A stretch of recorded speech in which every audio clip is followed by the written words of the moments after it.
Okay, so till now we have completed our exploratory data analysis. We have also completed inferential statistics, hypothesis testing. And we have also completed data pre-processing, how to process the data. We will be working on different data sets and we will be working on different data pre-processing methods. Okay, so as we go ahead in the course, we will be going through different data sets and different pre-processings. Now today, we will start with our model building or machine learning. Today we will start with our machine learning. So machine learning is training the machines or the computers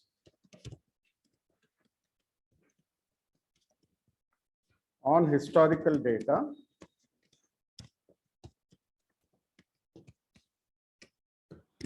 and use them for making predictions on current data or future data.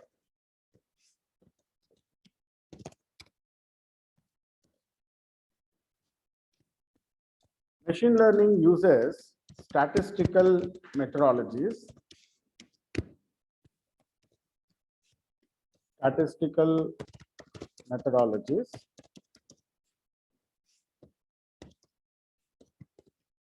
but do not strictly adhere to statistical assumption.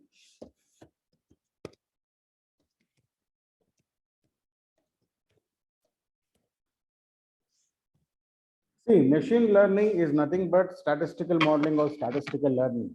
The only difference is it does not stick to the very strict statistical assumptions. There are very strict statistical assumptions. If you are doing statistical learning, for every model and every methodology, there are very strict what we call assumptions as well as what we call preconditions to be met. Then only, and a lot of tests also have to be run before we build a model. Before we build a model in statistics, we have to run many tests to check whether the assumptions are met or not. Once the test, all the test says the assumptions are met, then only we will be building the model. But that is not the case in machine learning. In machine learning, we will take some assumptions of statistical modeling and we will ignore some assumptions of statistical modeling. Some basic assumptions we will adhere to, some very strict assumptions which will not allow us to build a model, we will ignore them. Because if we stick to statistical assumptions, we can never build a model. So machine learning borrows certain basic assumptions from statistics and builds the model and uses that model to make predictions. The predictions can be made on the present data or current data. The predictions can also be made for future data points. But ultimately, the job of machine learning model is to make predictions. To make predictions such that the business managers can make decisions, such that the governments can make decisions. So that is the reason why we need predictions. Take, for example, today we are getting GDP data. You know, right? Economics, gross domestic product. The GDP data is very, very important. If a country's GDP data growth rate falls for 3 or let us say 4 simultaneous quarters, if it falls, that means the country is officially in recession. Recession means very dangerous. There will be very high inflation. There will be job losses. People will be laid off.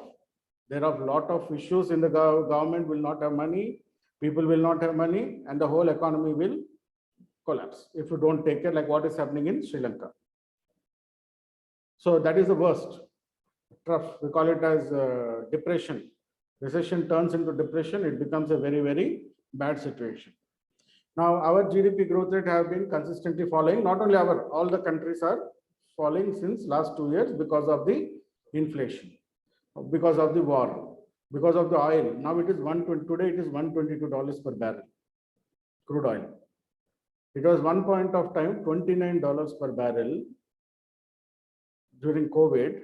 Now it reached $122 per barrel. That means almost $100 went up. You can imagine how much, and without oil, can anything run? Nothing can run without oil. So that is the reason why GDP is expected to fall. Now, RBI should predict it before and make adjustments to the economics. So all of RBI typically makes predictions for next 2 years. How they do predictions? Based on the last 100 years of data which they have collected from British era. Data was being collected. Using that data and using the changes, what is happening in the economy, they make predictions for future. They call it as monetary policy. The monetary policy is nothing but based on a prediction for 1 year, what should be the interest rate, what should be the loan rate, all these things will be fixed, and how much money should be there in the economy, all those things will be decided. So predictions are very critical part. Similarly, Hindustan Unilever. Now, because recession is, people are not having money. You know, what is the high-end shampoos of Hindustan Unilever? The shampoos are very costly shampoos are there, no? Hindustan Unilever shampoos, high-end, I think, L'Oreal and all those things are there. They have to reduce the production of those high-end shampoos. They will increase the production of the low-end shampoos, Head and Shoulders, or which are very cheap, because people will not buy costly shampoos, right? Then what happens if they produce more costly shampoos? They are unsold, they are into losses. So they have to change from higher value products to the lower value products. Even biscuits, simple biscuits, which we think are very essential. When the prices go up, you see your parents buying that Parle-G and all those 5 rupee packs, 10 rupee packs. Suddenly from cookies, you fall to the biscuits. When the prices are normal, they will buy cookies. Even I have seen some people buying Unibic cookies, which are a little bit costly. Cookies and all they will buy because they have money, they can buy.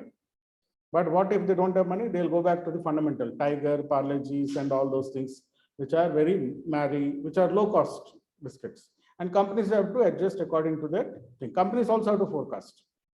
So you have sales forecasting teams in Hindustan Unilever.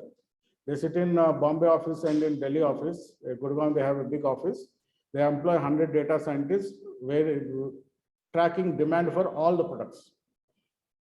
They have hundreds of products, right? And within products, they have varieties also. And they have a lot of varieties, lot of products.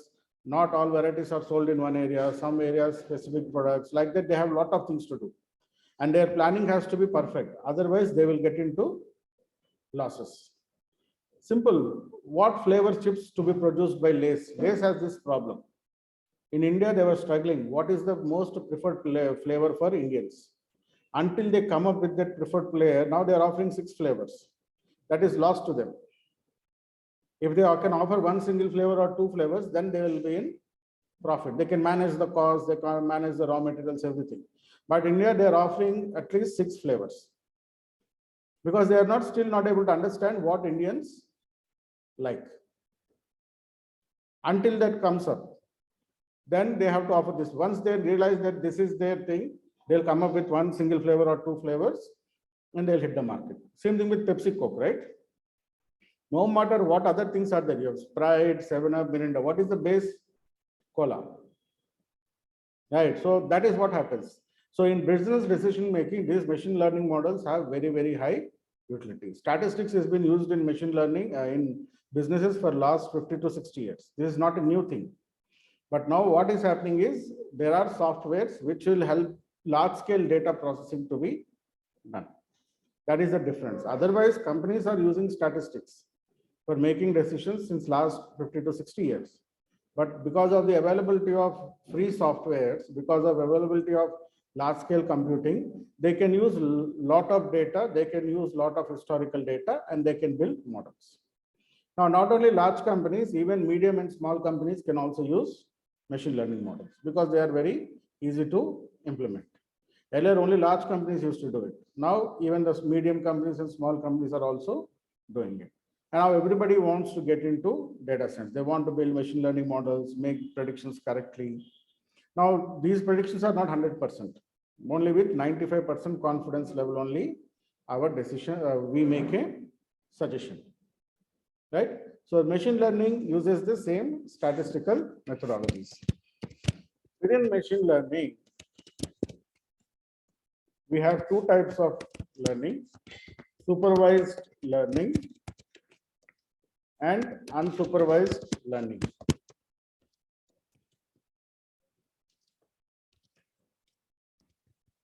We have supervised learning and unsupervised learning. Now, supervised learning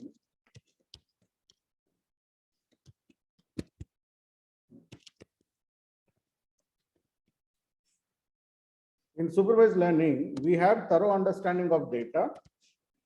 We understand data thoroughly and also know which machine learning models to implement.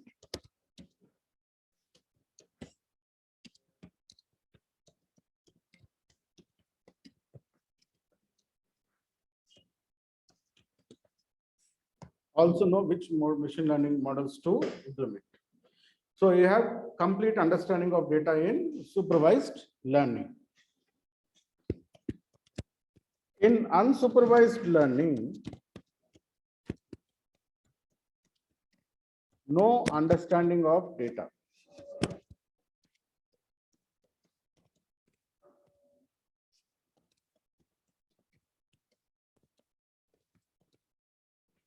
We do not have any understanding of data and do not know which machine learning models to implement.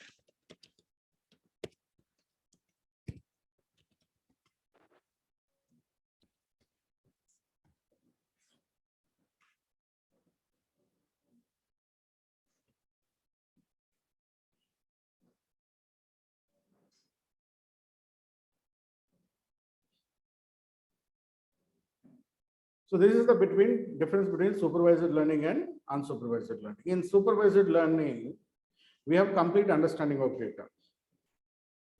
We know which models to run, which machine learning models to run. We know the understanding of data variables and all. Now that this is what statistics is.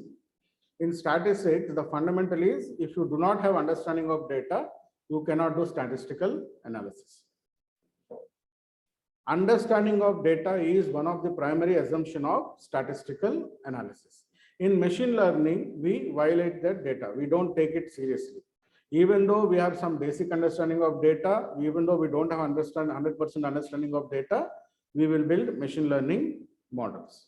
By using exploratory data analysis, by using data pre-processing, we'll understand, we'll add, build new variables, delete some variables, merge some variables, all those things we will do, and then we will come up with the data, and then we will build machine learning models.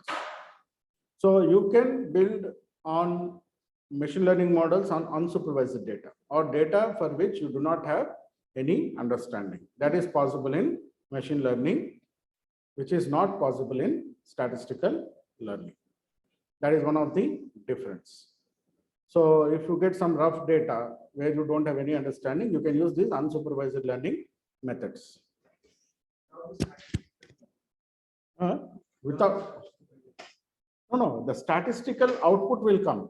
In unsupervised learning also, the algorithms will generate statistical outputs. See, without understanding, we can't do anything, right? In typical statistics, what we do is we have to understanding, then only we can build the data models. What happens in real-time data science is we get data which we will not understand. Sometimes, why we will not be able to understand? Because of the mistakes done by the people who are selecting the data. I have seen one data like that. You know that rural employment guarantee scheme, Manrega, Mahatma Gandhi National Rural Employment Guarantee Scheme, where in villages for 100 days, now I think it is 150 days, for 100 days, a guaranteed employment is given to poor people, husband and wife.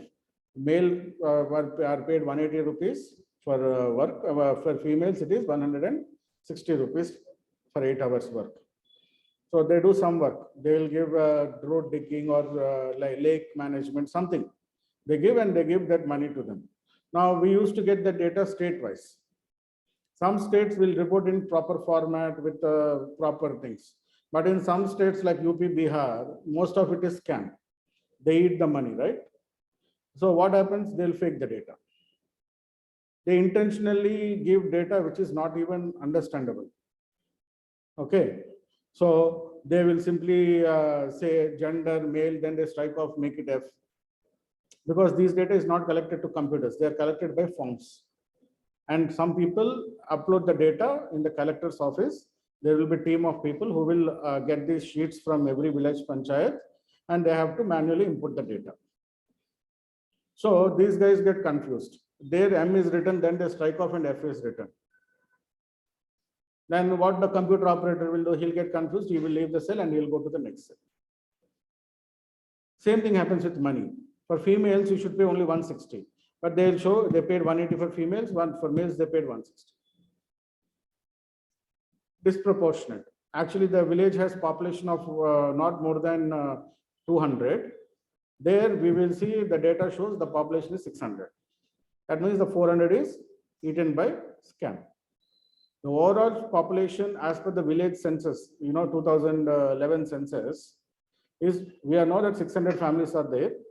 Generally 300 of them will migrate to other places, 300 will stay in the village. So you take 600 people will be there, husband and wife, 2 people per house roughly. But in that village also you will see 1,000 people doing Manrega work.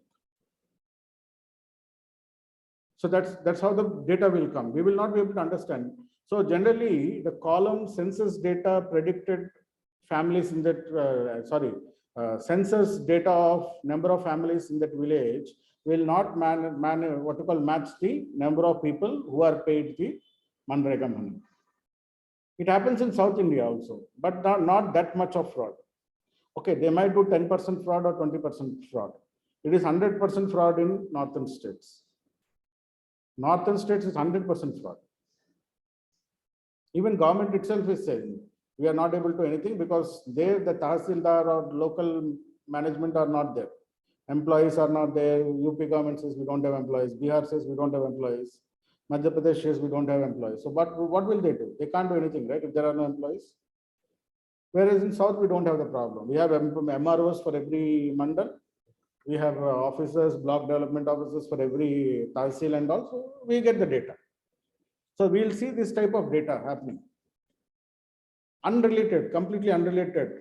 We will go mad seeing that data. Now, can we have the same thing and we can't build a model? We cannot build a model because the basic variables are not matching. Even the government has the data of village wise.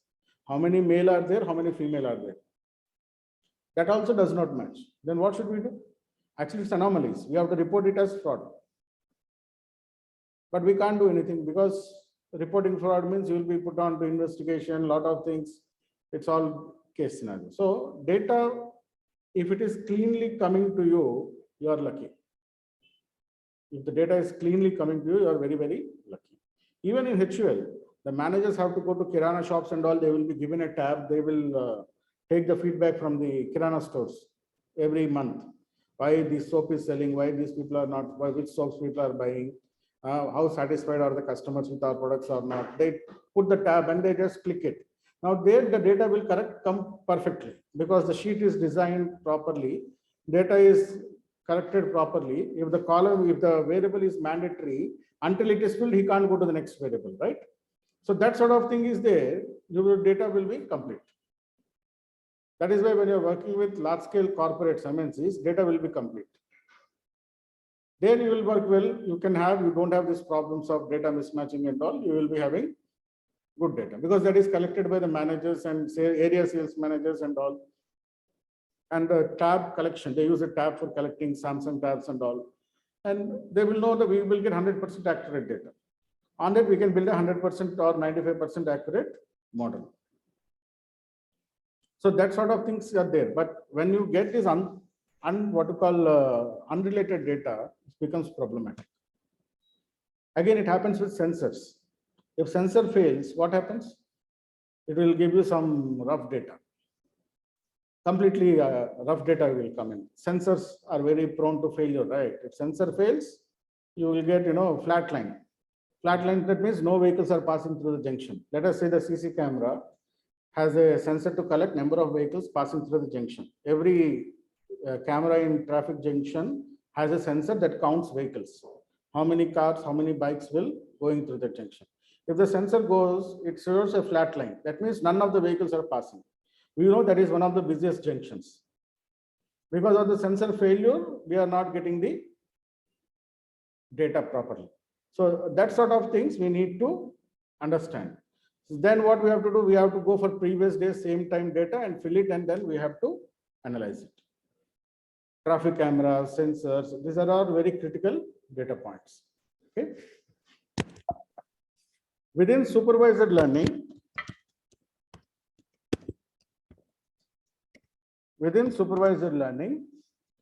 we have first regression techniques. Regression techniques are employed when the dependent variable y,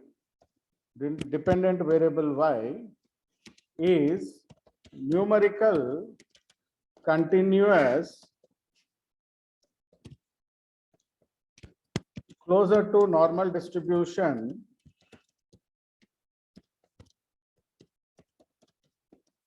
with minimum outliers and no missing values. So regression techniques or regression models are deployed if your dependent variable y is numerical, continuous, closer to normal distribution with minimum outliers and no missing values.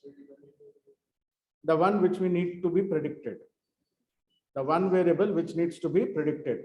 Yesterday in Melbourne housing data, we found out, right? The price of the house has to be predicted based on rooms, council area, building area, land size, and all those variables. What was the variable to be predicted? Price of the house. Similarly, in classifications. Classification means whether the customer will pay the loan or not. Yes or no. That is a classification problem. Using his income, dependents, and all those things, we need to build a model that predicts whether the customer will pay his loan on time or not. And if you get any doubt, you just start chasing the customer. You follow up with him, trying to remind him to pay the loan amount. So that sort of thing happens. So the second set of models are classification models. Yeah.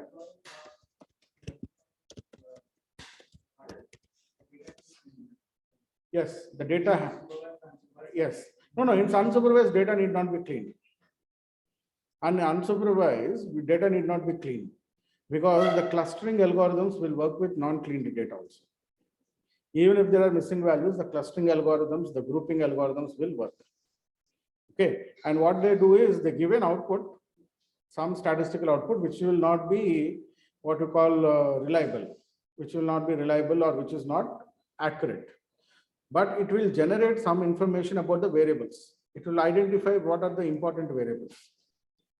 Okay, when you know which are the important variables, it no longer becomes an unsupervised learning problem. It becomes a supervised learning problem. Once you identify your important variables and key variables, then you go back to the supervised models and you can build the normal models. So unsupervised learning is used to identify critical variables or important variables. Okay. And then from there, we move back to supervised learning. Classification techniques are used when the dependent variable y is non-numeric,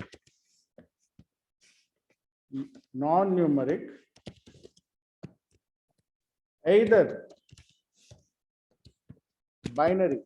Binary means yes or no, or multinomial.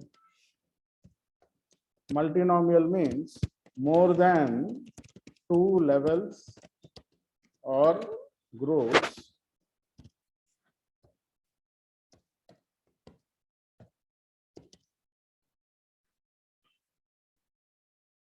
So when you don't have, when you have a dependent variable which is non-numeric in nature, when you have non-numeric in nature, that means your dependent variable is in binary format, yes or no, or multinomial, more than two levels or groups.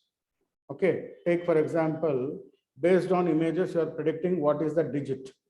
You know digits, right? 0 to 9, 0, 1, 2, 3, 9. You are given the images of digits, pictures of digits. Now you have to build a model that takes an image and tells you what is the digit present in that image. Now there you are predicting how many? You are predicting 10 classes, 0 to 9.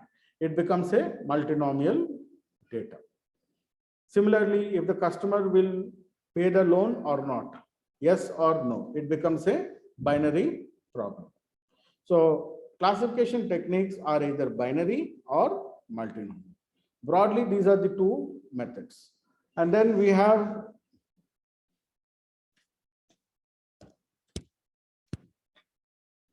let us look at each one of them. We will go through the algorithms. We will start with regression techniques.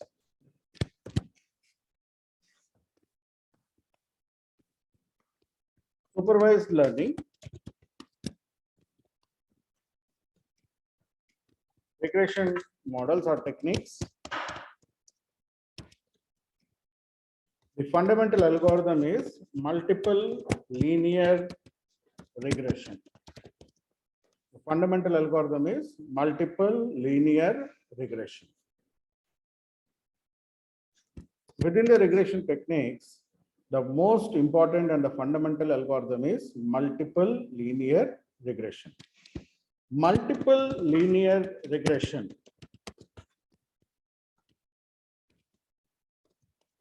explains the relationship between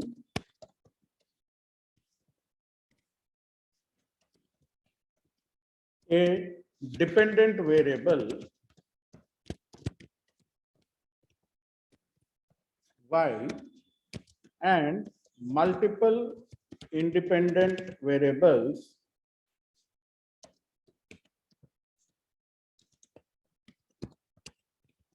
denoted by capital X.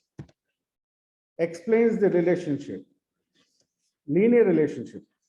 What relationship? Linear relationship between a dependent variable y and multiple independent variables X. What is linear relationship? Straight line. Linear relationship means a straight line relationship. So linear relationship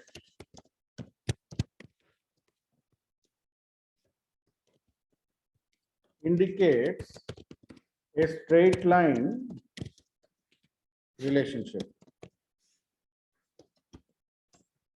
Linear relationship indicates a straight line relationship. So multiple linear regression explain the linear relationship between a dependent variable, a single dependent variable y, and multiple independent variables denoted by capital X. Okay. Now, multiple linear regression is an equation. Multiple linear regression is an equation. What is that equation? Y is equal to B0 plus B1 x1 plus B2 x2 plus B3 x3 plus B4 x4 plus till Bn xn. This is the multiple linear regression equation. Y is equal to, what is y? Y is the dependent variable or the variable that is being predicted. Then B0, we call it as intercept. intercept or called as constant. B0 is intercept or constant, or the point at which straight line touches the y-axis. The point at which the straight line touches the y-axis. That is called as intercept or constant. Now, B1, B2, B3, B4 till Bn, we call them as independent variables. Sorry, coefficients. We call them as coefficients. X1, X2, X3, X4 till Xn, we call them as independent variables. But one more thing, we have an error term plus T. Vt is called residual, which is actual value minus predicted value, or also called as error term. So y is equal to beta naught plus beta 1 x1 plus beta 2 x2 plus beta 3 x3 till beta n xn plus the error term. We call it as multiple linear regression equation. Y is the dependent variable. Beta naught is intercept or constant. What is an intercept or constant? The point at which the straight line touches the y-axis. The point at which it breaches the y-axis.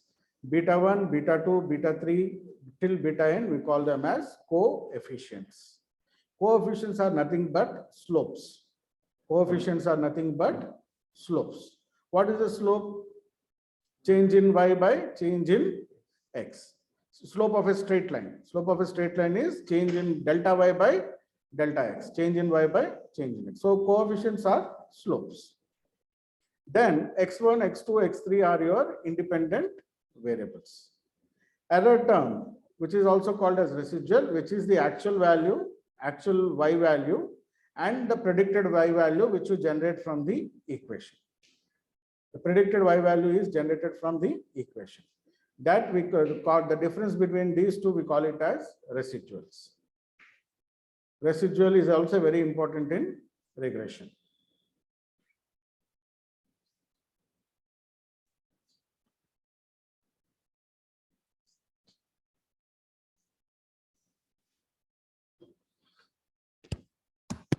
Okay.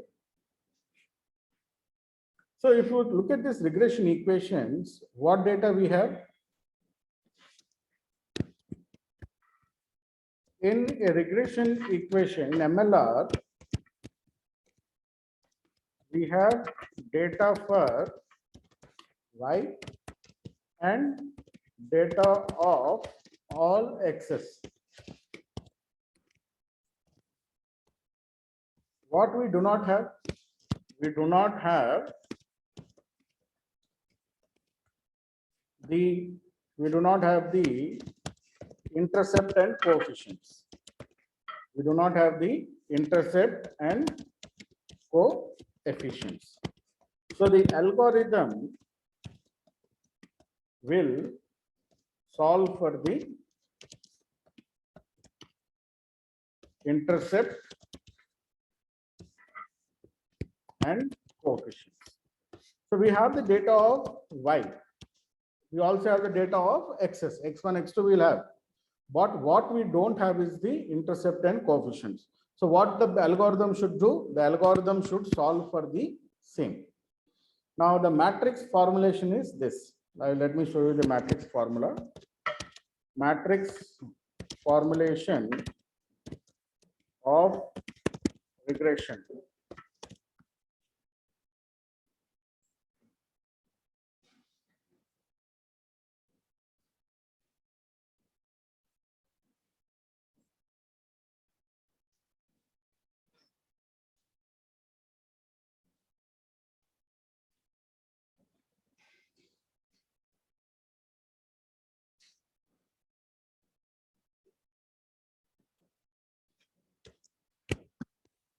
See, this is the matrix formulation.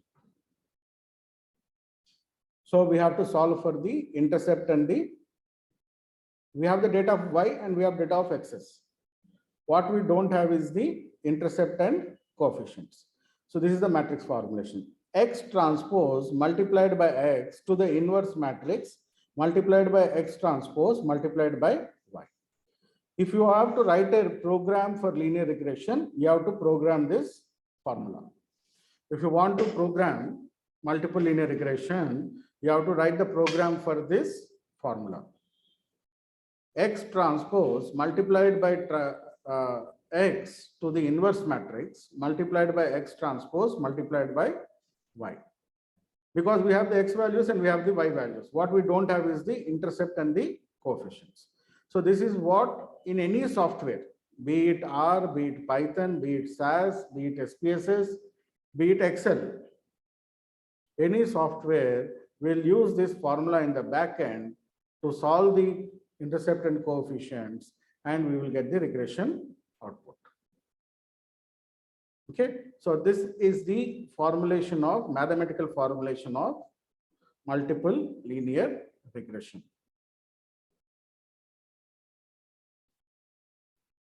I will show you this implementation in Excel. We will calculate this formula, very easy to calculate, because in Excel we have matrix calculations. We have all the matrix calculations in Excel.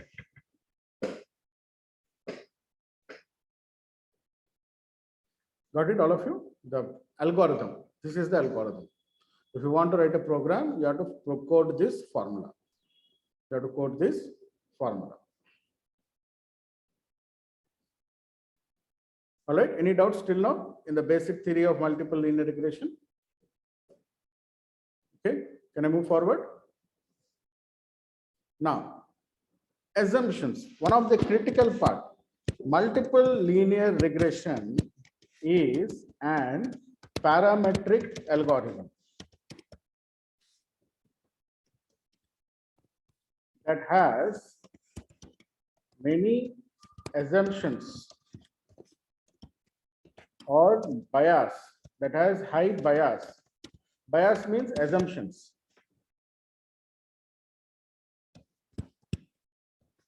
To be met before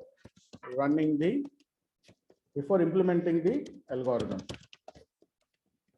Before implementing the algorithm, these assumptions must be met.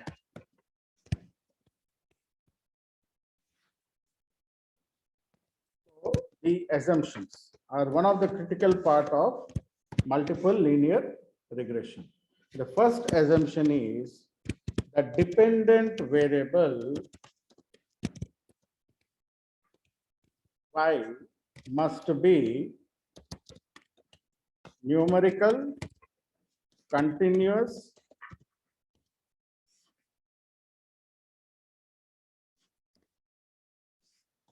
closer to normal distribution,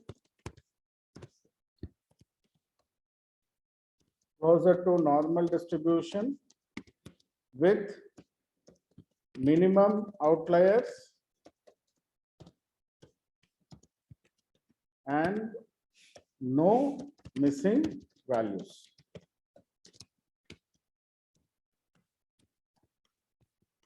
Independent variables, independent variables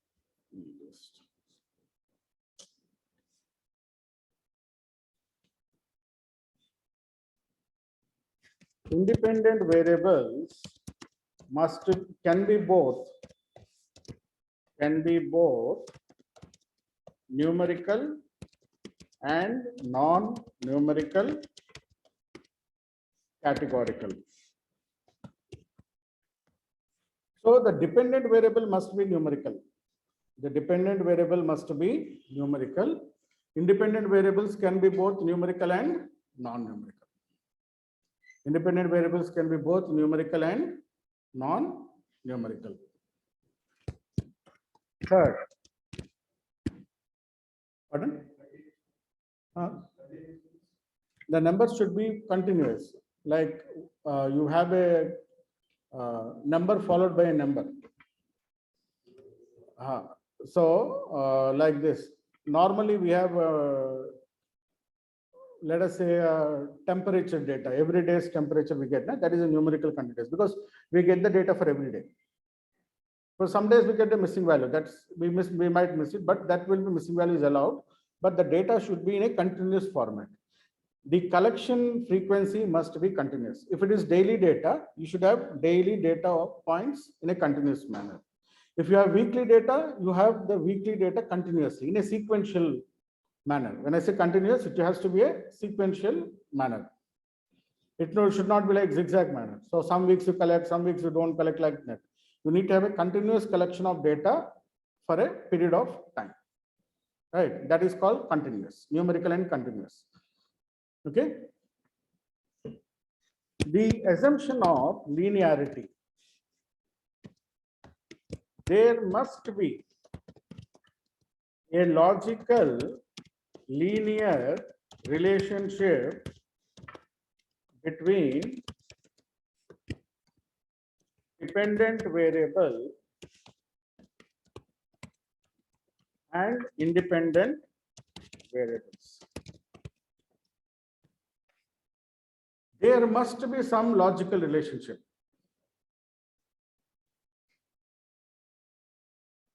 So the variables which you are considering in your data must have some logical sense to be related to that variable. If there is no logical reason, we should not include those variables. So sometimes we get these data points which will not be connected because the person who is giving us in data mining will not understand data science. So he gives us data which is completely not related to our this. Take for example, you are studying the demand for biscuits. Okay. The guy also send you the data of number of detergent soaps sold. Will there be any relationship between number of detergents sold and number of biscuits sold? Think, will there be relationship?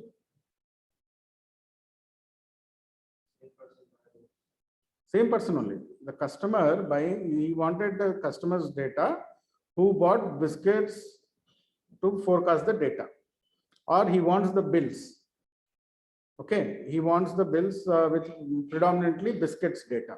Suddenly the data mining guy also inserted people who bought detergents data also. Now why he did it? Because people who bought detergents might also have bought biscuits, right? So he inserted that data. But what was their primary purchase? Primary purchase was detergents. See, when I say primary purchase, what is the large scale purchasing? We know that people buy, suppose in the beginning of the month, people buy detergents for the whole month. Biscuits, they don't buy in large quantity. They buy it for 10 days, then next 10 days, next 10 days, because biscuits are a perishable commodity. If you keep them open, they become soft and they will be of no use. So nobody buys biscuits for 1 month. You guys buy it or no, right? For detergents and washing powders, we can buy for 1 month. So the bills with predominantly biscuits buying, the data miner also sent you the detergents because that also has biscuits. But should we include that data also? We want large scale biscuit buyers who are buying biscuits predominantly for consumption in the time period. Now, some people argued, one of my previous batch says, yes, sir, there might be relationship because they might cut down detergents to increase biscuits. Will that happen? It can happen, right? Some people might reduce their detergent soap buying and increase their biscuit buying. It can happen, right? There might be some people, but is it a common trend? It's not a common trend. See, there is always exceptions, right? There will always be people who are irrational and behave differently. We can't go with such simple thing. So we have to have a logical linear relationship to include the variables in our data. Now, biscuits consumption is affected by children in the home. Number of children in the home will affect the biscuit consumption. Will any other variable affect the biscuits consumption other than children in home? Whether it is an urban home or a semi-urban home, that also affects, right? In urban cities, in the morning, parents give them biscuits for breakfast and send them to school. And school, they might have another breakfast, which will be either some other solid food.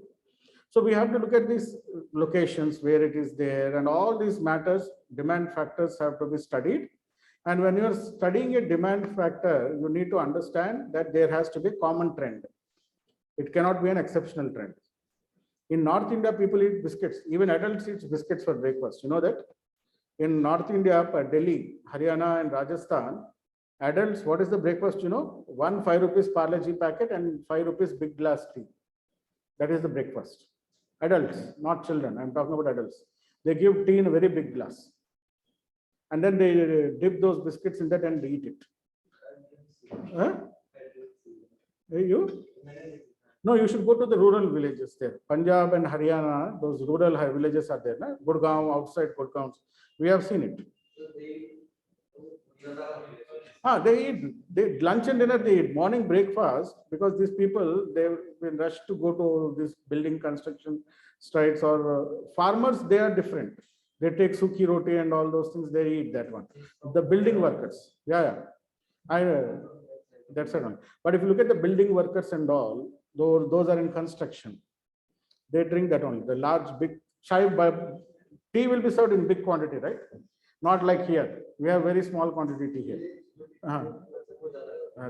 They did take 5 rupees Parle-G. Huge sales for Parle-G in North because of that factor only. Glucose biscuits. Sham ko bhi chai ke saath they do a lot of biscuits. They're very, that's a different trend. But in South India, we have idli dosa, right? We have good breakfast here, right? North, what is breakfast? Again, aloo paratha.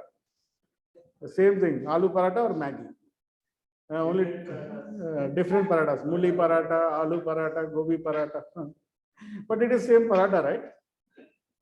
I stayed there, boss. I struggled for 1 year managing that. We can't be, na? In Gurgaon, I stayed in Delhi, Vasant Kunj. I used to work for in Gurgaon. 2 times I stayed for 1.5 years. My diet used to be Maggi, bread, and what you call, go to Andhra Bhavan, AP Bhavan in Delhi, eat there.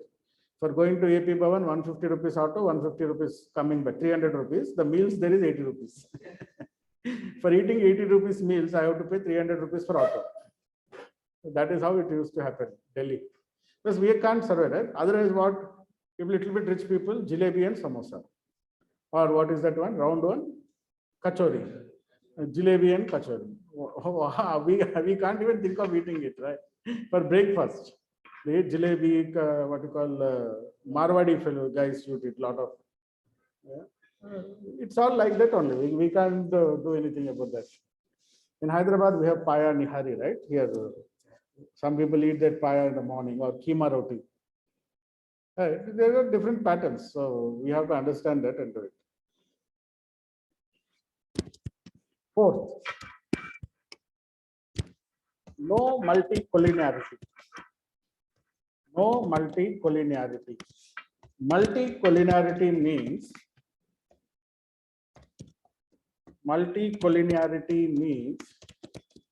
very strong correlation. Very strong correlation, typically greater than 0.95. Textbook says 0.70, but we will go about 0.95 between variables. If multicollinearity exists,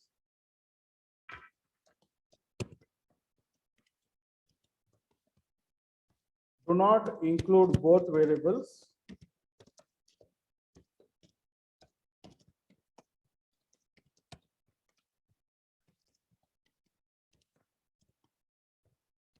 Choose one among them.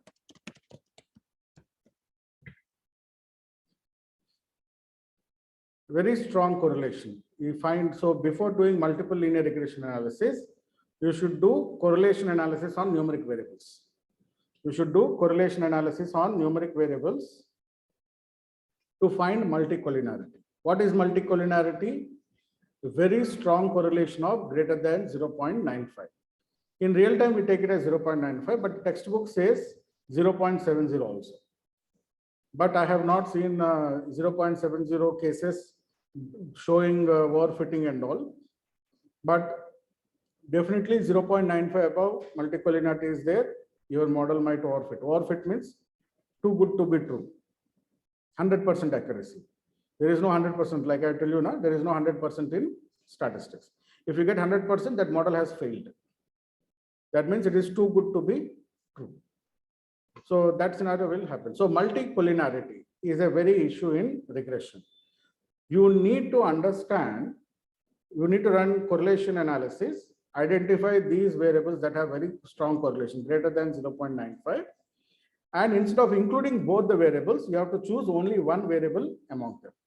Do not delete both variables. You have to delete only one variable and you have to include the other variable in your model.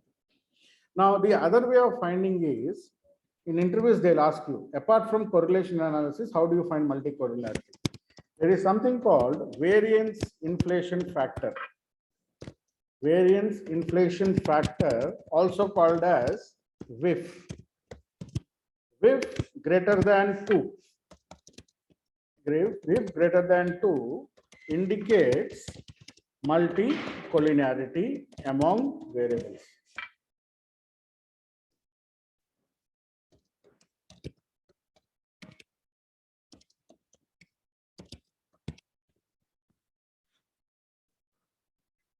The second method to find multicollinearity is WIF, variance inflation factor. We don't get it in Python, we don't get it in R, we get it in SAS and SPSS, we get it WIF. But SAS also we get it, but in Python and R, we don't get the WIF, we have to calculate it separately. But correlation analysis is enough. Correlation analysis is enough to find the multicollinearity. Fifth assumption, exogeneity. Exogeneity means the dependent variable is dependent on independent variables,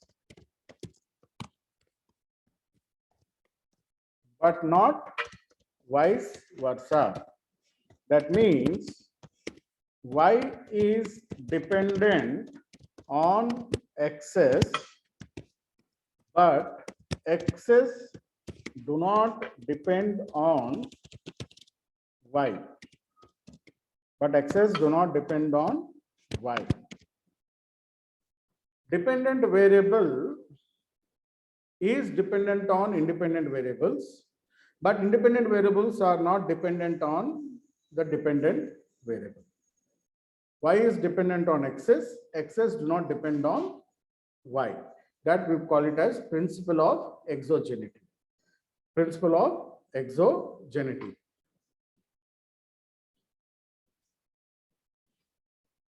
The sixth assumption is for sample size.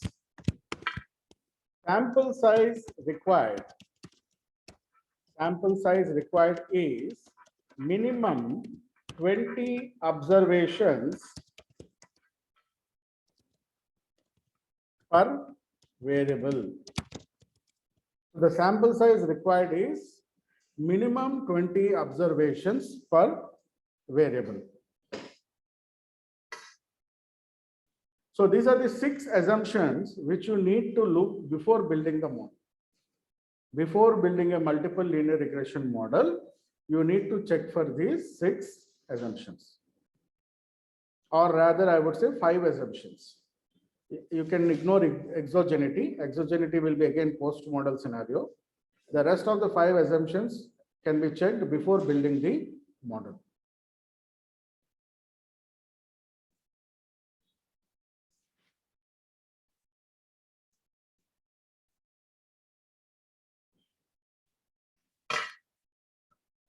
There are certain post-model assumptions. Post-model assumptions on residuals. There are certain post-model assumptions on residuals. What is a residual? Actual value minus predicted value. Actual value minus predicted value, we call it as residual. Residuals must be normally distributed. Residuals must be normally distributed. We have to check using normal QQ plot, quantile plot. Normal QQ plot has to be done, and then we have to check whether the residuals are normally distributed or not. Now, if you are looking at QQ plot, it looks like this.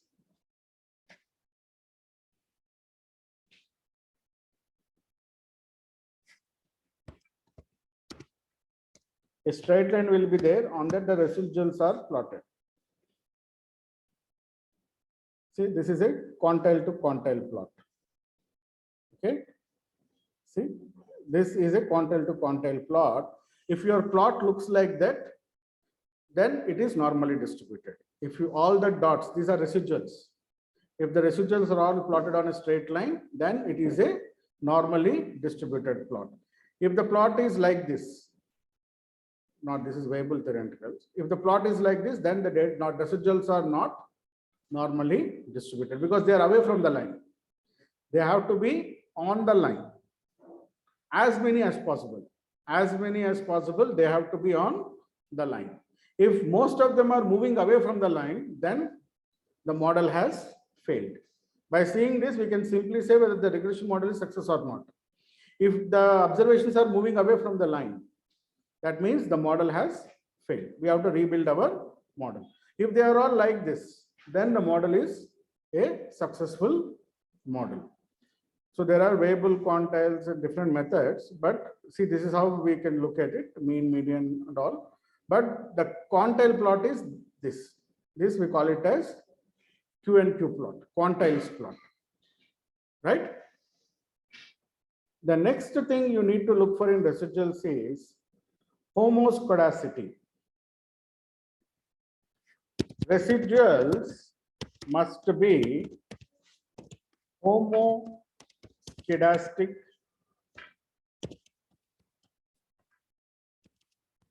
pattern. Residuals must be in homoscedastic pattern. Homoscedasticity of residuals.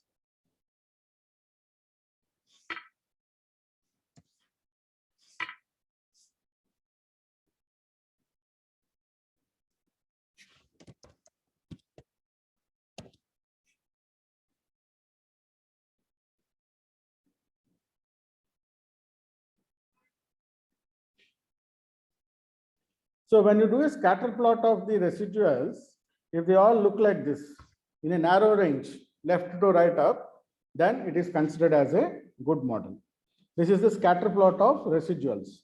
If all the residuals are in narrow range, left to right, then it is considered a good model. If they are like a flower bouquet, then it is considered as a not a good model. Heteroscedasticity, flower bouquet type. You see, it looks like a flower bouquet pattern, right? So if it is a flower bouquet pattern, then it is heteroscedasticity. We need heteroscedasticity in time series, not in regression. In regression, our residuals must be homoscedastic. That means they should follow, they should be in a narrow range, left to right, upwards. Narrow range, left to right, upwards. So these are the 8 assumptions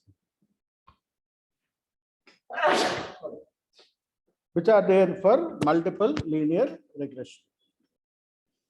So in interviews, they'll ask you, give me any 2 or 3 assumptions of regression: linearity, multicollinearity, and sample size. You tell about these 3 as the easiest one. Linear relationship, y must be numerical and continuous. And if you are comfortable with multicollinearity, explain them multicollinearity. Because this is a mandatory algorithm. You have to have complete understanding of multiple linear regression. So when they ask you, you just give 3 assumptions. Y must be numerical. You can speak about multicollinearity. You can talk about the sample size. Sample size is minimum 20 rows per variable. 20 rows per variable. So these are the assumptions.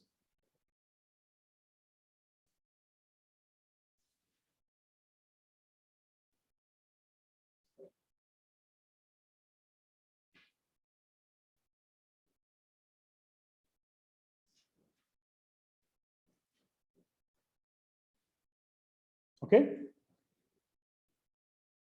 Now, the interpretation of model in Python, the interpretation of output,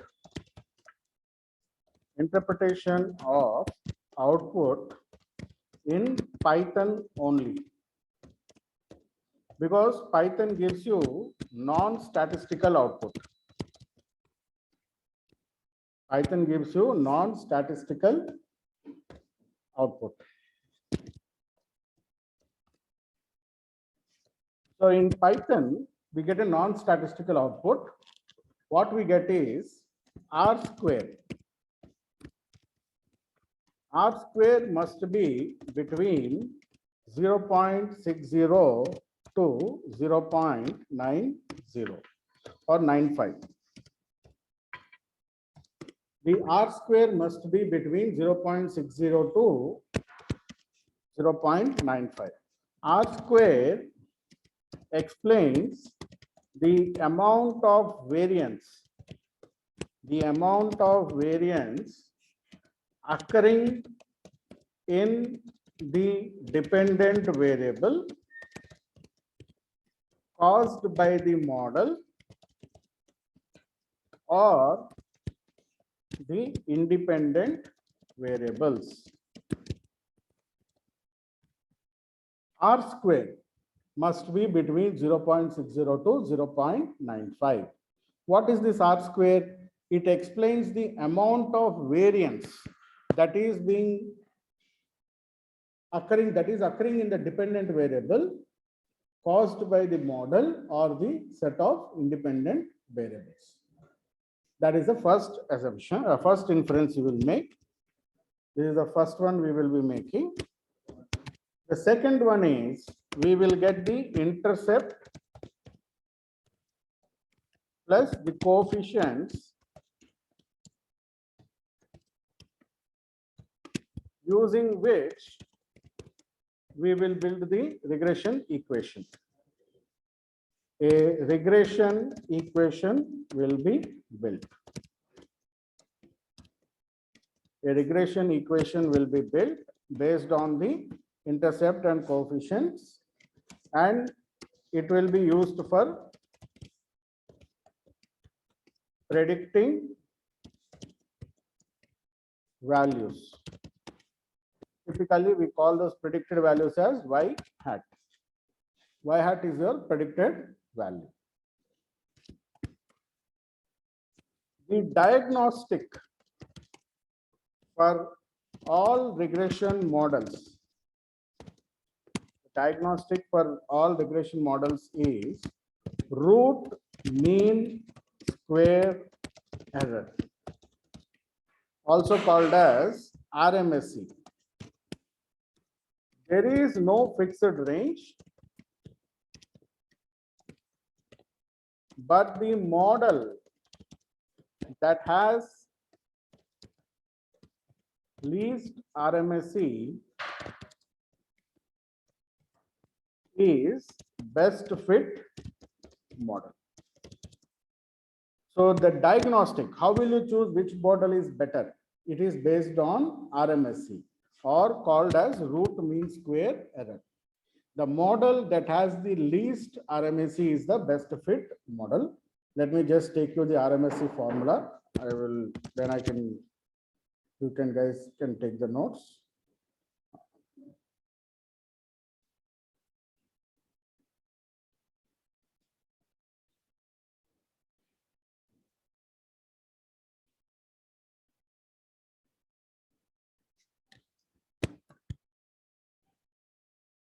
So this is the formula for RMS.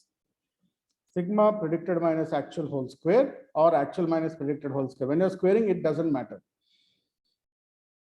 Divided by n, root of.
So this is the complete regression theory.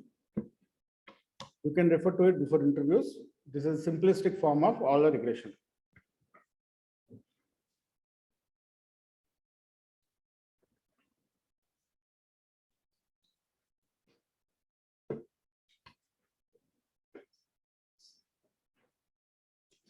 Okay.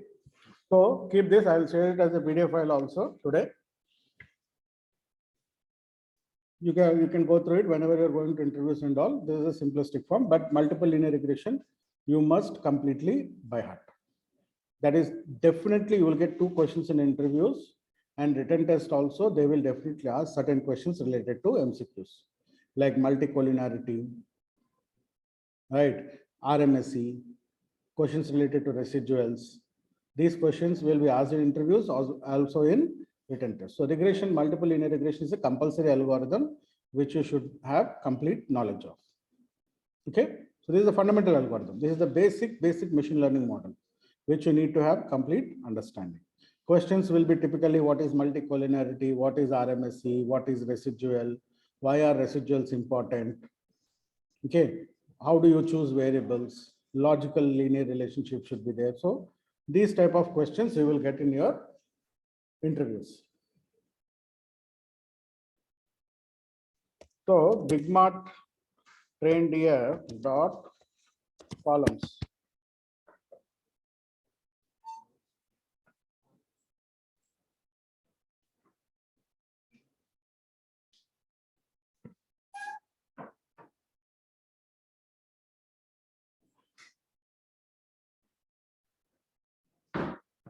So all of you have these columns.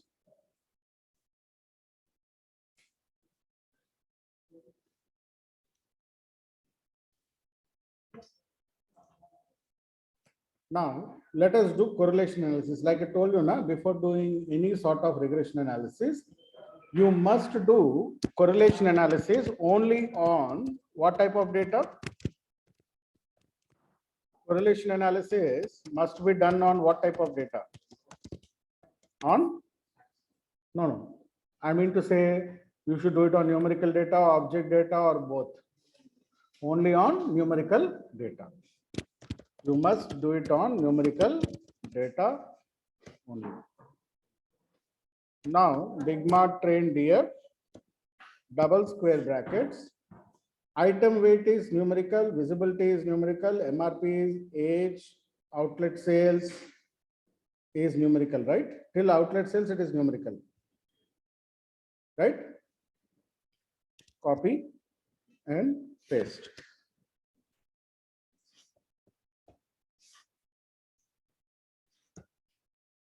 Okay, dot CORR. So check if there are any multicollinearities.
So any multicollinearity? No, right? Nothing, no multicollinearity. So we will split data into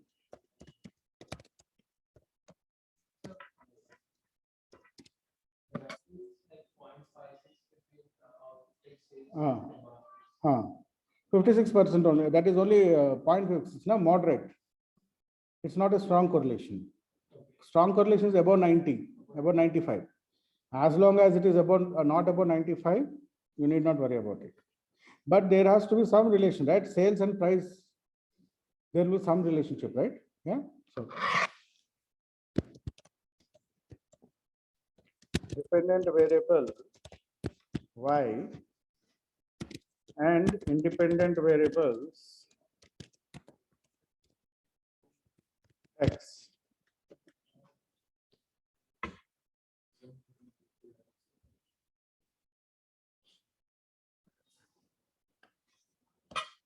So Y is equal to big mart train DF dot item outlet sales, capital X is equal to big mart train DF dot drop, you have to drop the dependent variable, item underscore outlet underscore sales, comma, axis is equal to 1. Axis is equal to 1 is column dropping.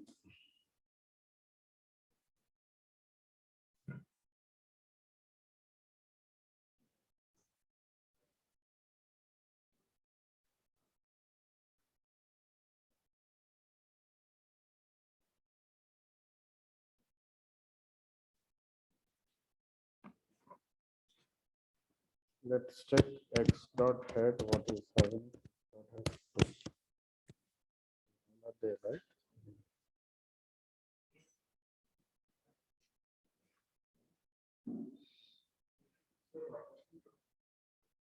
You cannot have the same variable in both dependent and independent, right?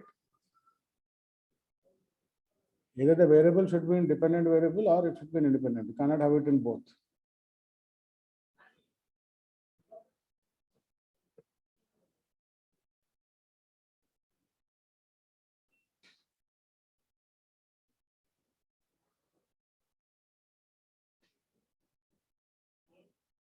Okay, so basically we split the data into Y and X.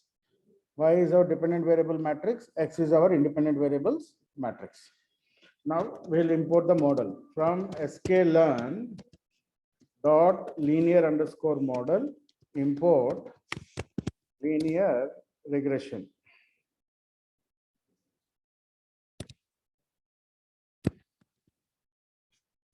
Reg is equal to linear regression, null brackets. So we will give a short name to the function.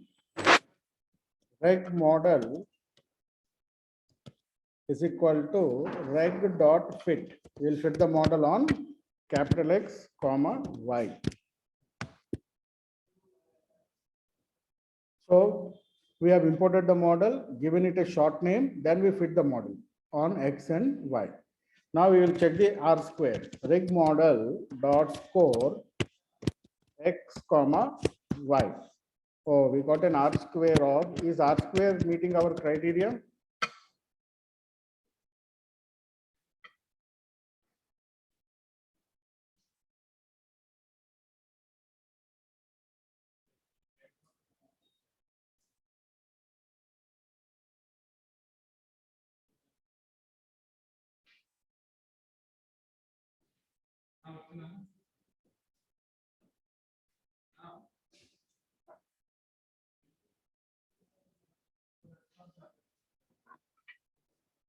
Six, actually the underfitting. We call this as underfitting. When it didn't meet our minimum criteria, we call the model is underfitted. R square indicates underfitting as the R square is below, what was the required threshold? 6 of 0.60 to 0.95. So underfitting, if the model does not reach the minimum threshold, we call it as underfitting. It underfit the data.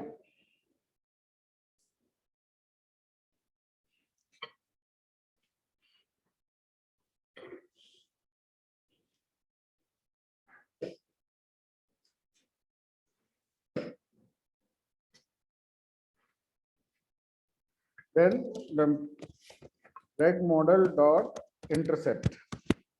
Intercept is minus 891.2813. Print list zip x dot columns comma reg model dot coefficient.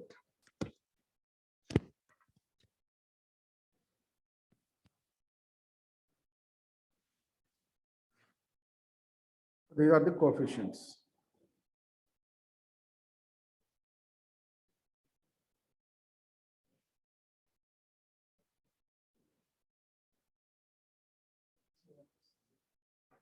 We are zipping them, no?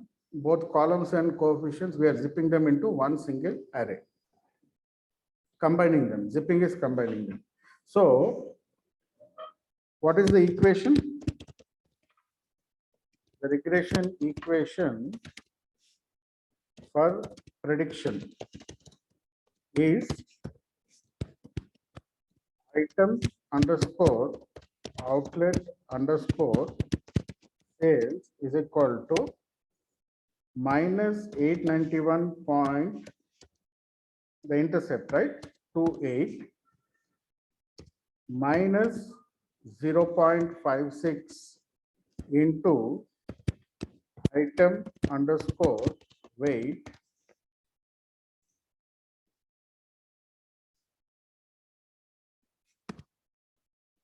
minus 1627.96 into item underscore visibility plus 15.57 into item underscore MRP plus 1.315 into outlet underscore age plus 54.34 into item underscore fat underscore content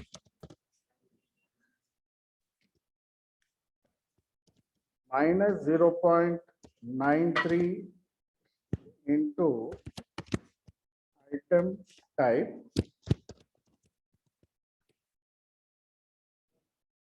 $56.47 into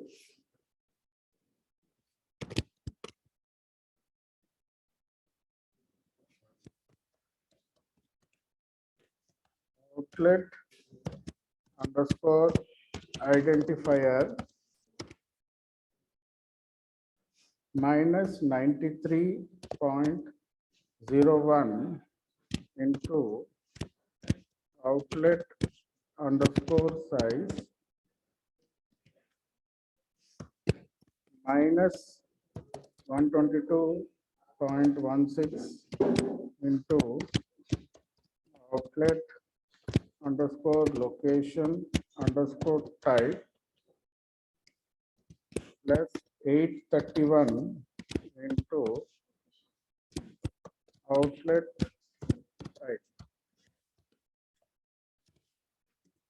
minus 18.31 into item underscore code. So this is the regression equation. I'll send you by email.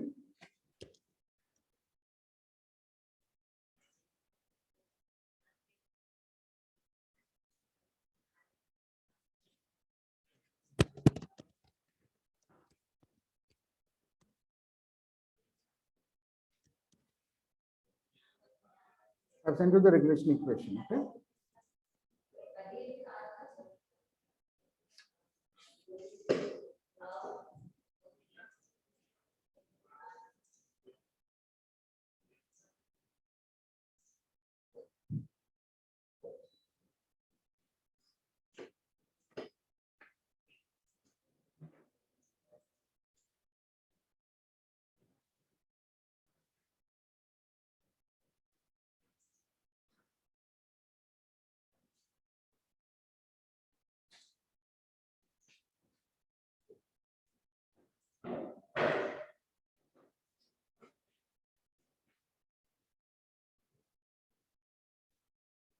Got it, all of you? The model.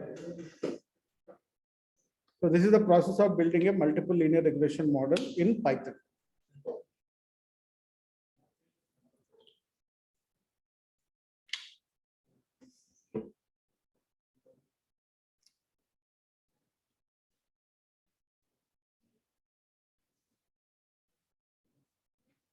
Guys, got it?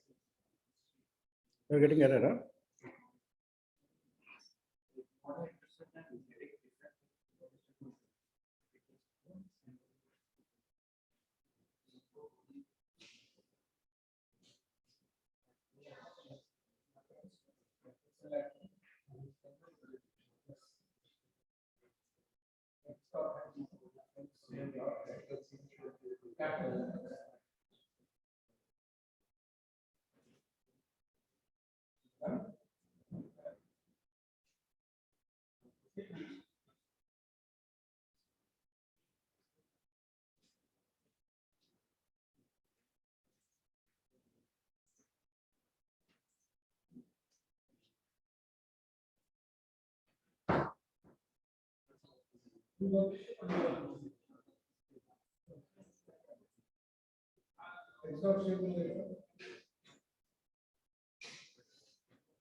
Hey, you all got data minus segment one. That is your data contains some correction might have happened in the data.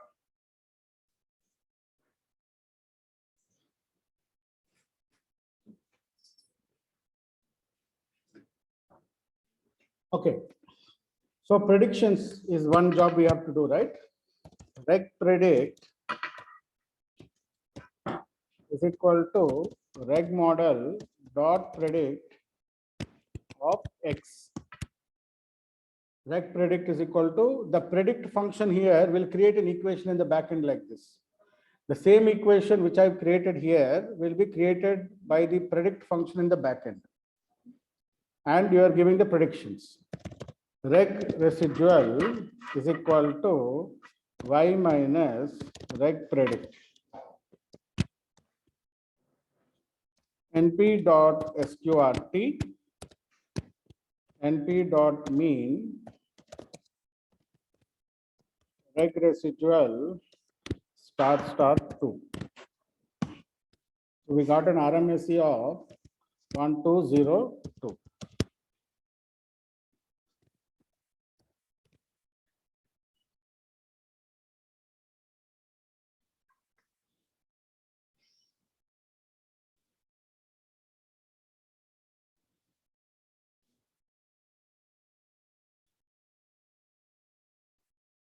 So the predict function will create an equation just like how I created in the top, and uses that equation on the prediction values. So for every row, it will create a prediction value. For every row, it will create a predicted value, and actual value minus predicted value, you get the residual. Square root of mean of residual square is your RMSE.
What happened?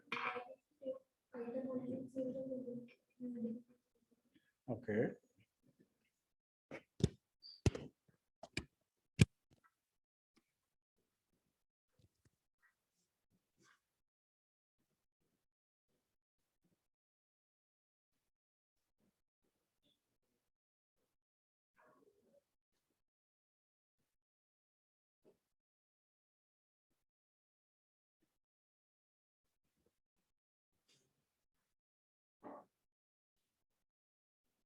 What is the aim?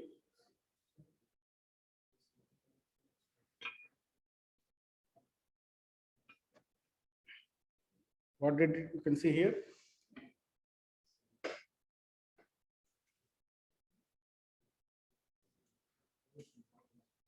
So the problem statement is clearly given, or you should frame the problem statement with business objective before starting the project by discussing with your client.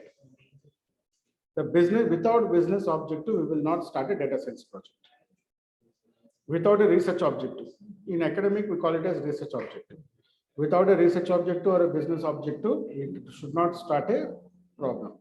Now the data will, the client will say, I don't know, you just go through the data. So you will do exploratory data analysis, then identify which is the most probable value variable that can be the predicted variable and propose it to client. Upon his approval, you will take it as your dependent variable. This problem statement has to be clearly created by us only. In most cases, what I see in industry is clients are not sure. They say, no, we can predict demand, we can predict sales. Demand is what? Sales, right? So sales in volumes, sales in revenues. Sales can be measured in two, right? Sales can be measured in number of units sold. Sales can be measured in revenues, total revenue generated. So it is predicted to do unit prediction than a revenue prediction. That's my experiences. Because when you take revenues, units, you will have different models, different variants, right? So again, revenue will be not a good model. If you have single model, then revenue will be good. But if you look at soaps only, there are so many variants. Yeah, soap with lime, soap with what you call menthol, soap with rose flavor, soap with sandal. So you have lots of varieties of in soap, in shampoos, with onions, without onions. All you don't know what all they put in shampoos, right? You know, right now. Now the range is shampoos with onions, red onions, small. Right? Earlier it was egg, shampoos with egg.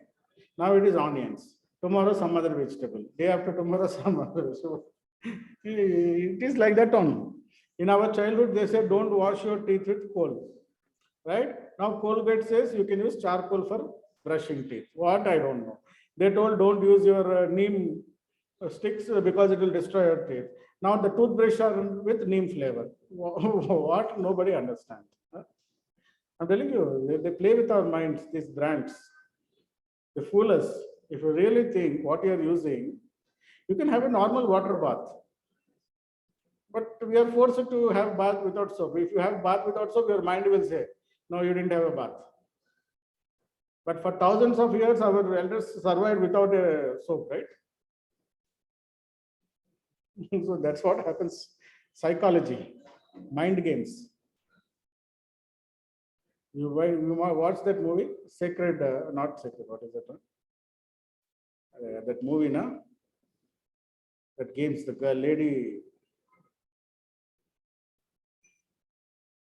what about the name? Yeah. Sacred Games, huh? Series. That's a web series, right? There's a movie where a girl, she has to defeat somebody. That is that game. Hunger Games, na? Hunger Games and all. It's all about psychology. That guy sitting in top controls millions of people. Hunger Games. One person, see Hitler. One short fellow Hitler, who is not even 5 inch tall, 5 feet tall, controlled the whole world for 3 years. People used to die for him. Psychological this thing. So these are all psychological data. Once you read data, you will understand the psychology behind that. Then you will laugh yourself. Okay, these guys are playing with us like this. Overspending on credit cards, right? You don't ask; they will increase your limit. One fund, you will go to supermarket. You will say shopping complex. You say, I have 3 lakh limits. I'll buy. And next month onwards, EMI bill payments, right? You will regret. Why did I buy? So that's what. So the data causes a lot of guilt factors. So don't get guilty by the data analysis. Literally, once you go through the data, you will go mad. The other day they were looking at Medicare data, kidney stone removal operations. You can get it done with $750 also. There are some people who got that procedure done with $5,000. Same kidney stone removal. Happens in Hyderabad, right? Government hospital, you pay bribe of 10,000, 20,000, he will do it. If you go to continental hospitals, 5 lakhs, 10 lakhs, they'll put it. You go to small hospital somewhere, they'll charge you 1 lakh. Same thing. Operation is same. Equipment is same. Doctor is also same. Experience levels are same, but differential pricing. With insurance, without insurance. Even taxes, it cannot be 1 lakh to 5 lakhs. That's a huge difference. You have insurance means everything is put in maximum. If you say insurance, you're gone. They'll do all sorts of things on you. If you say no insurance, until you pay cash, they will not look at your face. That is better. Rather than suffering all sorts of things. You went for a kidney ailment, they will do gallbladder test, they will do liver test, they will do everything if you have insurance without asking you. They will do you MRI scan, CT scans, everything. But if you say your cash, until you pay cash, they will not look at your thing also. Okay, take your break. We'll meet after the break. Okay. Arey, why this is off? Oh, power went off in train, no?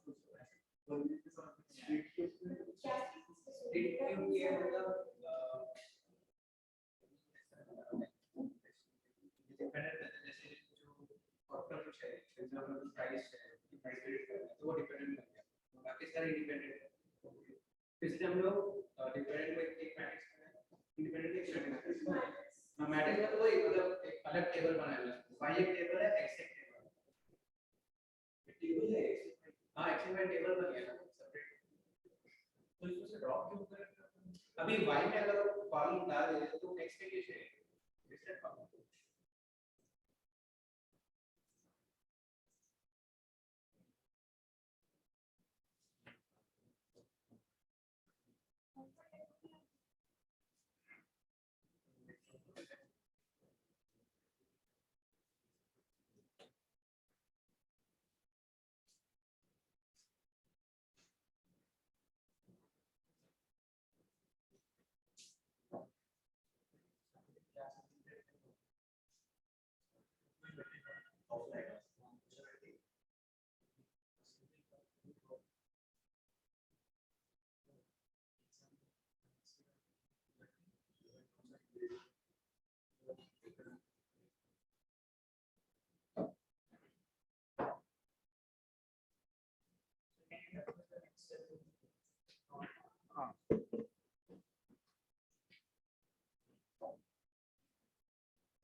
Browsers, what is the count? Here's the data. Reads data from this set.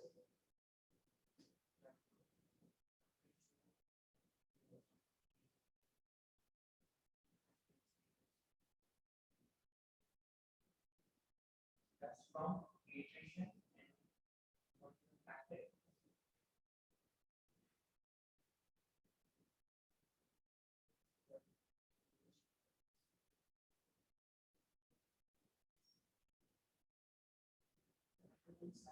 No, no, no, no.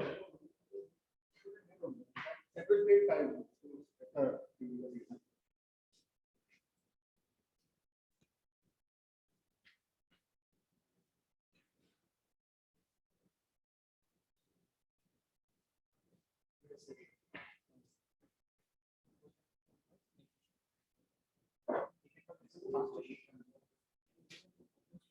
Here is pivot. I have to make a pivot table. This. I don't necessarily have to make a pivot, but that to display here it depends on this. Difference between what? 71 minus 1 or? Here the total of employees, it's only showing the active status. It's not subtracting the iteration from the data. So in the 71, there's also one. So here it has to show iteration minus active. Column, not to wait as the minus or what? You want it as what is that? I thought this is the table.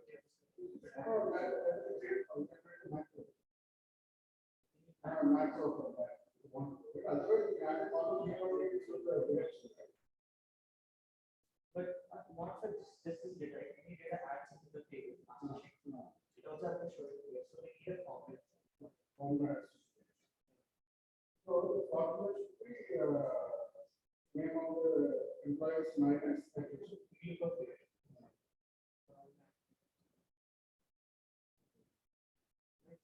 Yeah, I want. Here we have.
So you can have here minus efficiency. That's what active employees now. So you get you just need to add minus here. The efficient also will be perfect. So you just need to add minus and then you drag the formula down.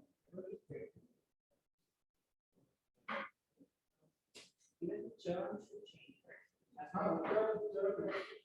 Based on the function, right? What you have to use this one. Automatic change. The formula is yeah.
Huh? Huh? I'll come.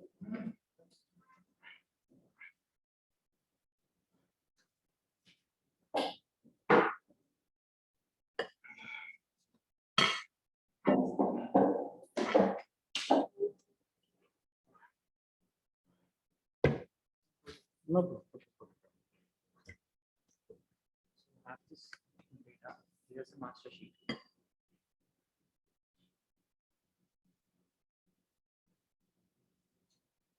Yeah.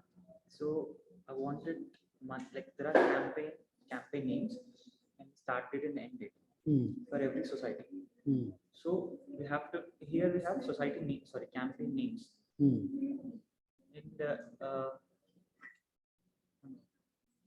actually it's wanted for society.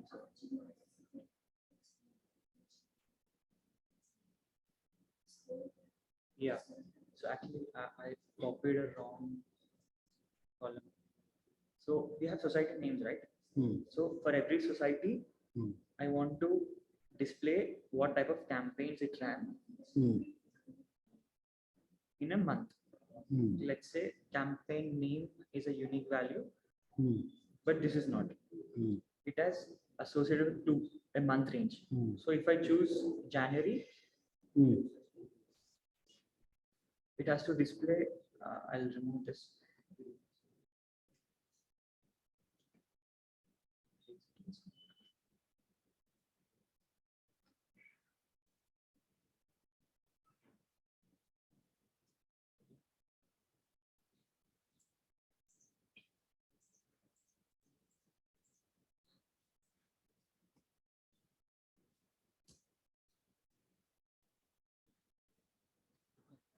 So here comes this one, sir, this column.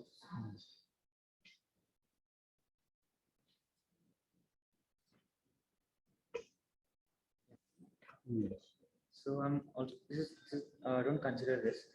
That is okay. You want the society name, Yeah, aggregation done on society names. yeah. All the duplicates were deleted. Let's say there's Armsburg MySpace. It has to show me what all campaigns it ran in January. Separated with my comma. So is the date formatted? Yeah. Click on the date cell. Is it showing date? No, the index sheet. Date is not showing as date, na?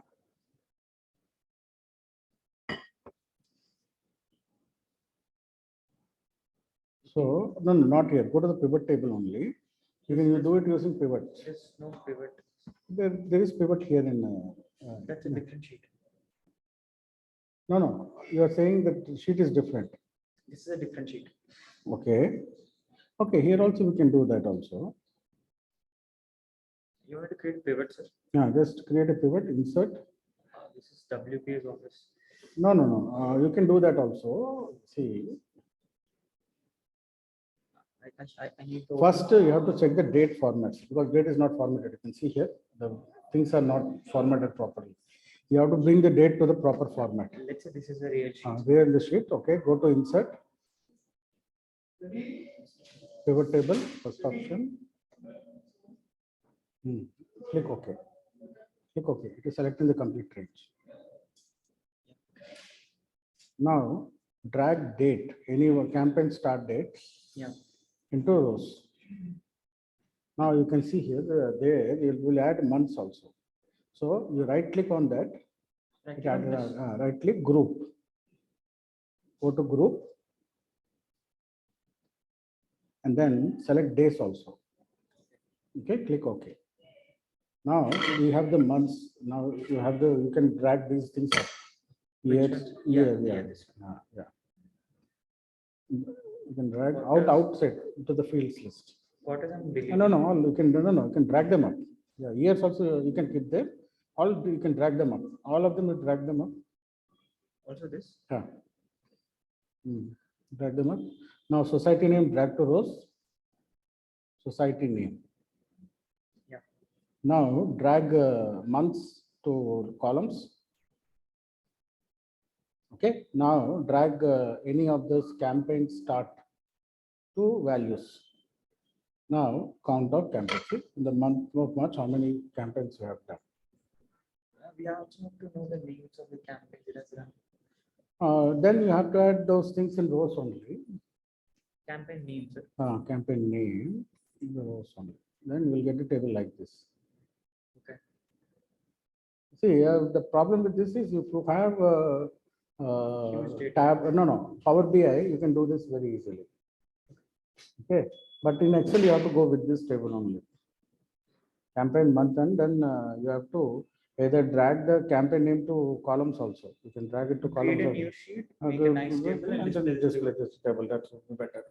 But if you want it in a proper format, a Power BI would be better. Power BI is also Microsoft. It's free. Power BI desktop is absolutely free. You can drag the same sheet. You can drag those variables in Power BI. Very easily, it automatically creates a visualization and table for you.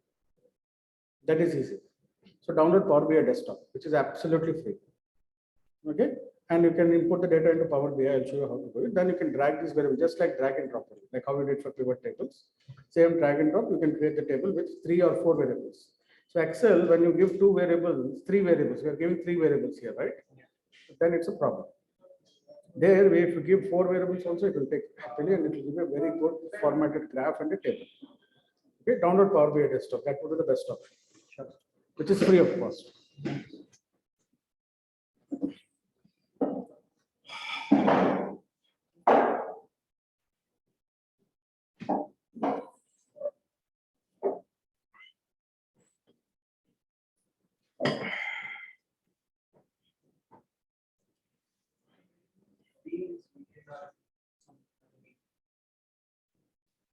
Weekends, I am not free. This is the we need a session where we should have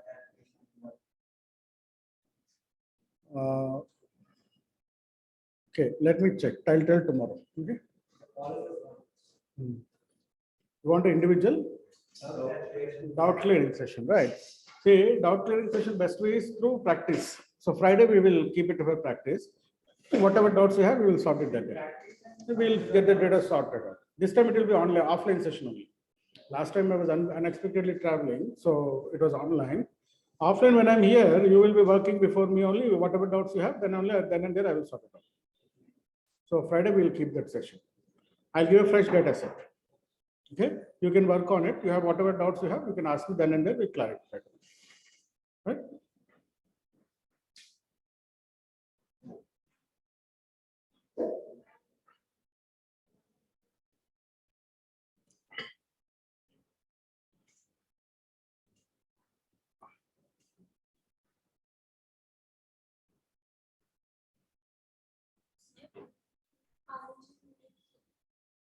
To predict, na, the ultimate job is to get the predicted value.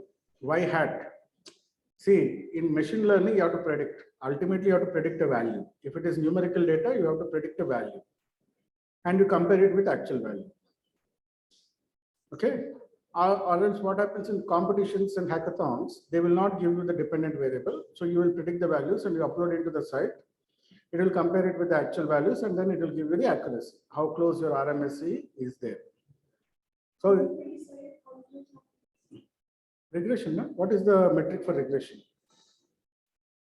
Regression के लिए एक ही metric है, RMSE. There is only one metric for RMSE, comparative metric. अगर आपको, if you have to choose between models, which model should I choose? Is based on the model that has the least RMSE. The model that has the least RMSE is the best fit model. So इसी data पे हम decision tree regression करेंगे. Then we'll calculate RMSE. We will compare decision tree RMSE with regression RMSE, multiple linear regression RMSE. Then we will come to know which is the best model. Same data we will do random forest. Random forest will compare it with decision tree and multiple linear regression. Whichever is the smallest RMSE, that is our final model. The model that has the least RMSE is the best fit model. And the whole purpose of machine learning is predicting. In regression, you predict the value. In classification, you predict the class, whether it will fall in yes class or no class, if it is binary.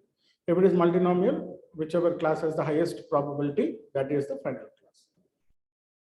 Otherwise, the whole process to make prediction, right? So now what happens is, if some store sales data I get, I can predict their outlet sales using this formula.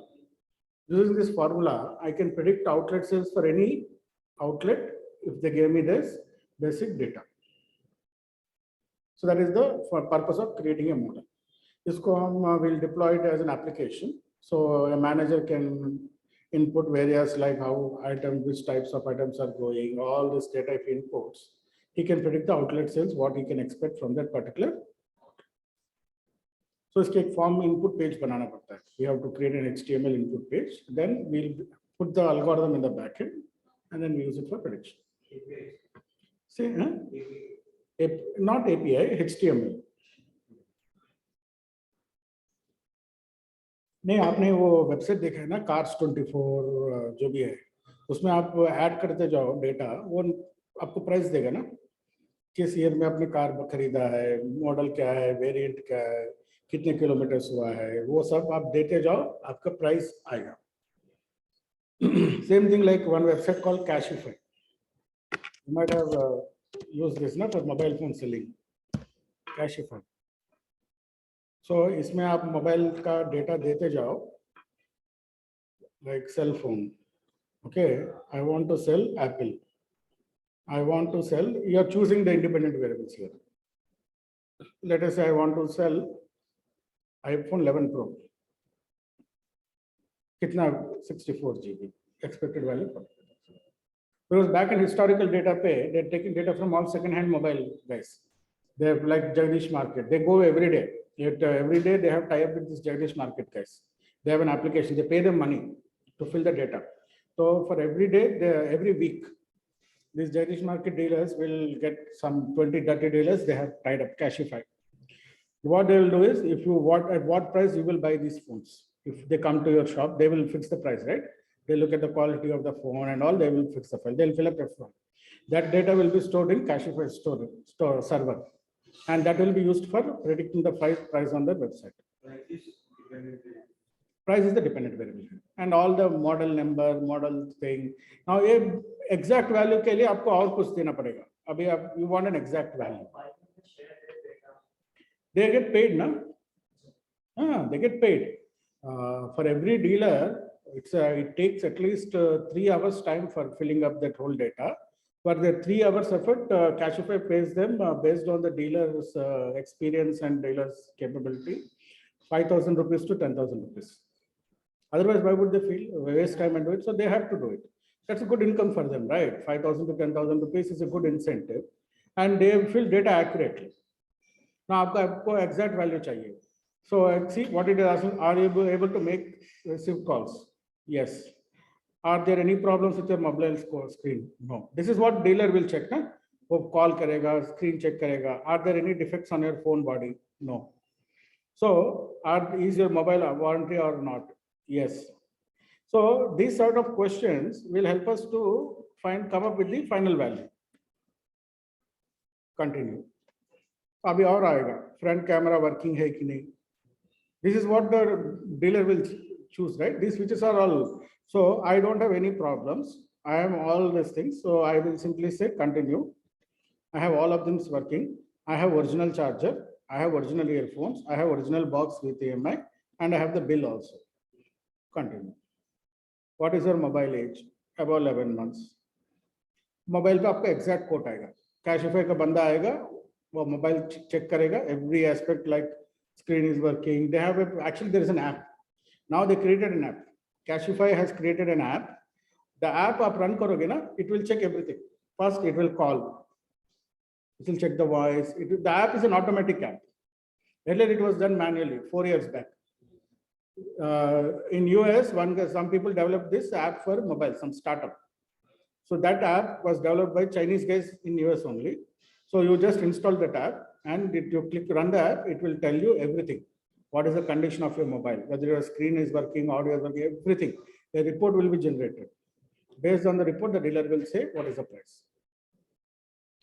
Same thing, all this information, see, if you have right information, you can predict anything.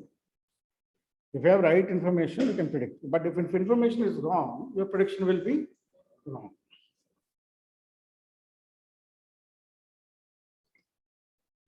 Like for laptops, Chennai Trade Center.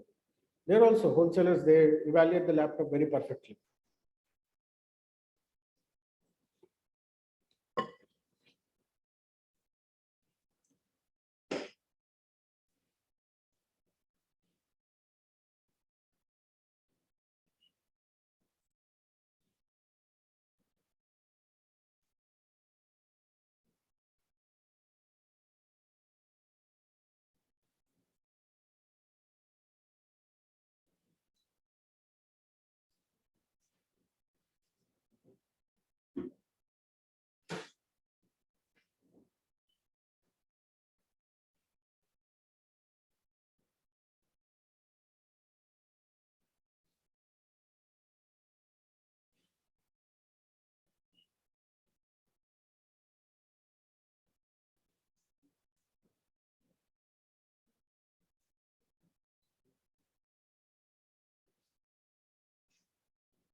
Okay, so Bigmart train df dot to underscore CSV Bigmart train dot CSV. This is exporting command. Read underscore CSV is importing command. To underscore CSV, we are exporting the data set to a CSV file. Read underscore CSV is importing. pt dot read underscore CSV. To underscore CSV is exporting the data frame. So I am exporting the data frame as a CSV file. So the one where I kept my folder, where I gave my working data folder, right?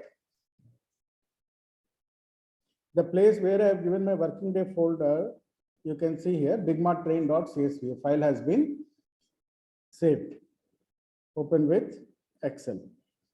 You also check the folder where you have given your working directory.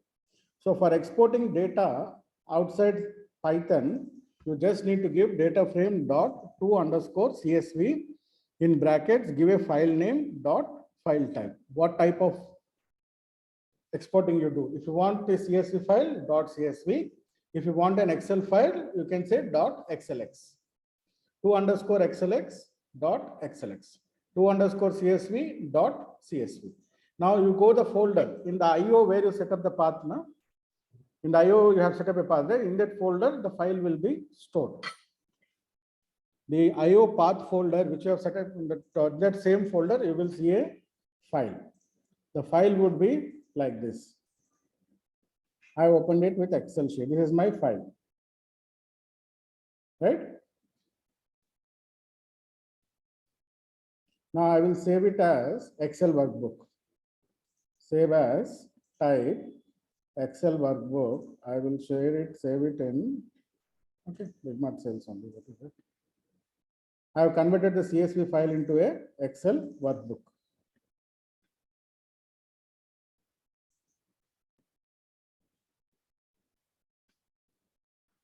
I will delete the first column. First column is serial number. So delete it.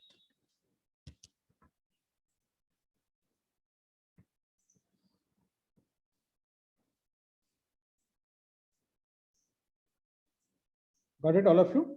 Check the folder where you given the IO, na, the folder path. Import IO percentage CD, you given a folder path, right? In that folder only, the file will get saved. And then convert it into XLX file, save as XLX workbook. To underscore CSV and then save it into XLX workbook, right? You got the file? Yeah. Now, copy the first 4 columns, the numerical columns till outlet sales. Control C, paste them in a. No. You have to, it will save it as CSV. We have saved it as CSV, ना? अगर आपको Excel में save करना है, No, no, CSV is nothing but one sheet Excel. The difference between CSV and Excel is both are Excel sheets only. But in Excel, you have multiple sheets. In CSV, there is only one sheet. That is the only difference. Otherwise, CSV is also same, but you have to save it. File, save as XLX workbook. Then you can add multiple sheets. Save as. File में click करो. कल किया था ना, file, save as. And then go to file type and change it to XLX workbook. Then only you can add sheet. CSV is also Excel with only one sheet. CSV is also Excel only with only one sheet. Excel is workbook with multiple sheets.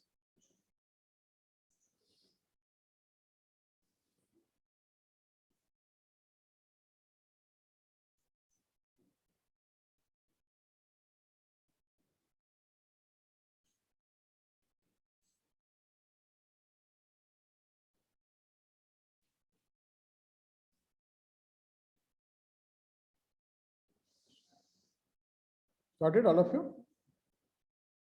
Now, I will run a regression model in Excel. I eliminated categorical variables because for that you need to write if statement and then you have to convert them into dummy variables. Okay, you have to convert them into dummy variables. If we have time today, we will do it, or in the next session we will do it. First, let us focus on the regression concept. Okay.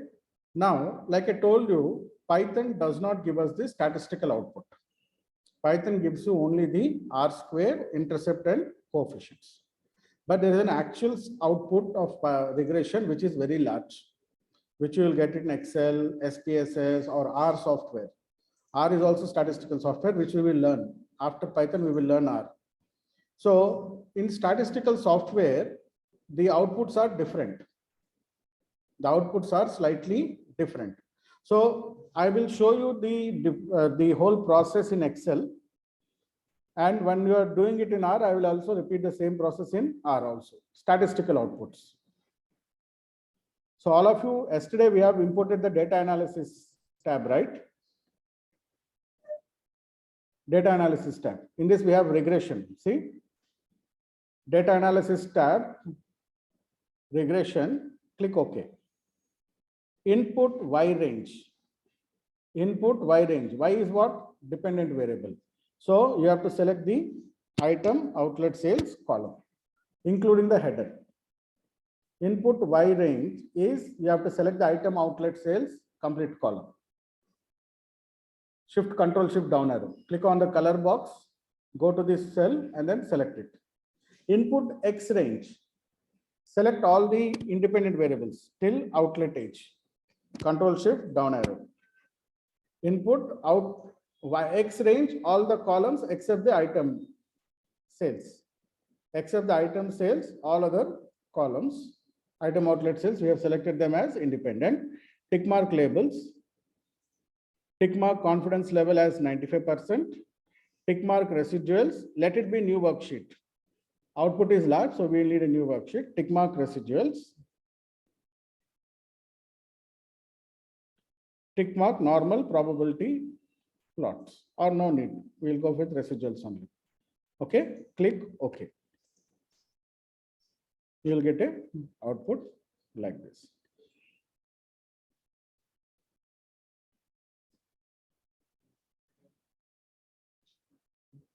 Yeah, I'll repeat it 1 second.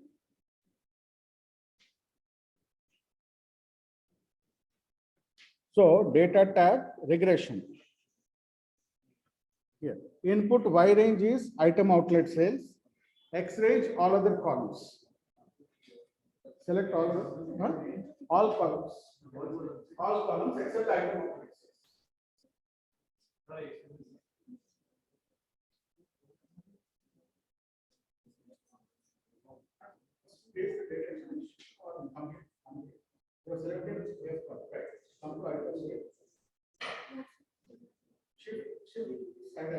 Shift not control shift side arrow.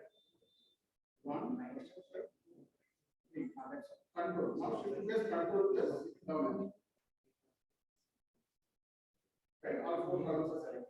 Right, got the data. Tick mark labels, not labels. Tick mark labels because we have selected headers. Tick mark confidence level. Tick mark results. Don't tick mark constants. because we want to know 95% default. Residuals. Let it be a new option. Create a new option. Default.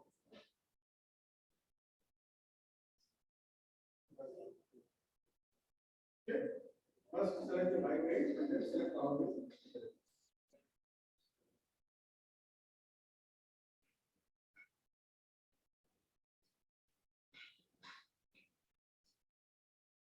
This is the statistical output, which we will not get in Python. This is the statistical output, which we get in R software, which we get in softwares like SAS, which will get it in SPSS.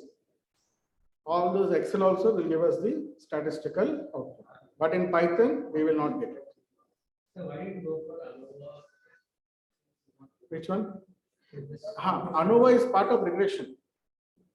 Actually, regression involves close to 38 calculations. You have to calculate each one of them. Generally, if I teach regression as a full course, actually in some universities, we have econometrics, where we teach regression for 10 sessions, where we will teach how each of these values is calculated. Right from R square, multiple R square, these values, each and every value, how it is calculated. In Excel, we teach. So the regression is a set of complex formulas. The first formula is X transpose multiplied by X, that matrix formula. Then you will get this. Once you get this, you have to calculate predicted sales. From predicted sales, you calculate residuals. From residuals, we will calculate sum square residual, sum square regression. From this, we calculate mean square residual, mean square regression. From this, we calculate standard error. From standard error, we calculate t-stat. From t-stat, we calculate p-values. So it's a very complex calculation which happens. It's not easy. So, but this is a statistical output which we need to analyze. Okay. Got it, all of you? So if you look at here, you can see there are 3 types of R squares. Right? There are 3 types of R squares. Now, in Python, we get only this.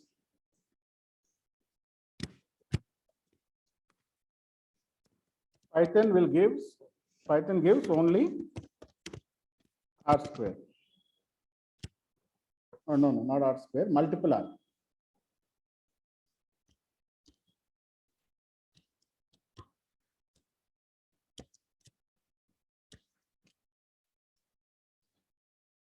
Python gives only multiple R.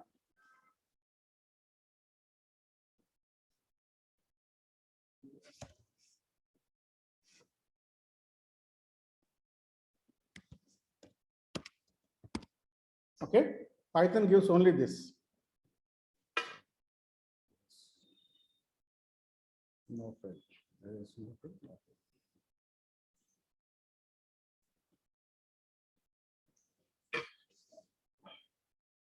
But in statistics, we need to look at adjusted R square. In statistical output, adjusted R square must be between 0.60 to 0.95.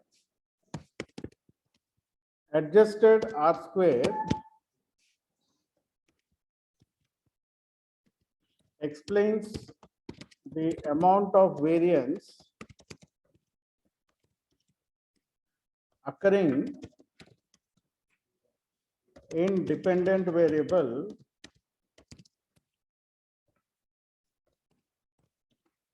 caused by model. So the interpretation of adjusted R square is similar. Then why we choose adjusted R square? Because adjusted R square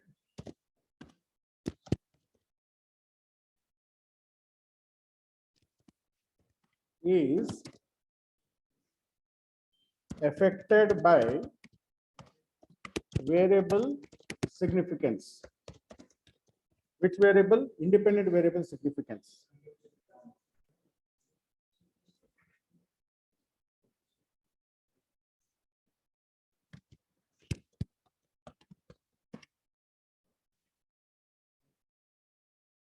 So why we use this is because adjusted R square is affected by independent variable significance. If the independent variable is significant, adjusted R square will go up. If it is not significant, adjusted R square will come down. So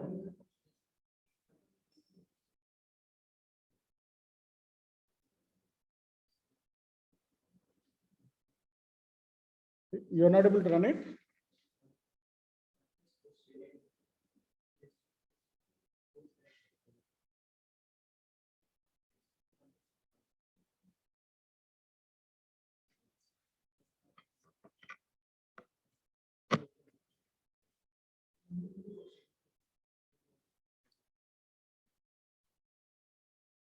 So this is the first thing you need to look for.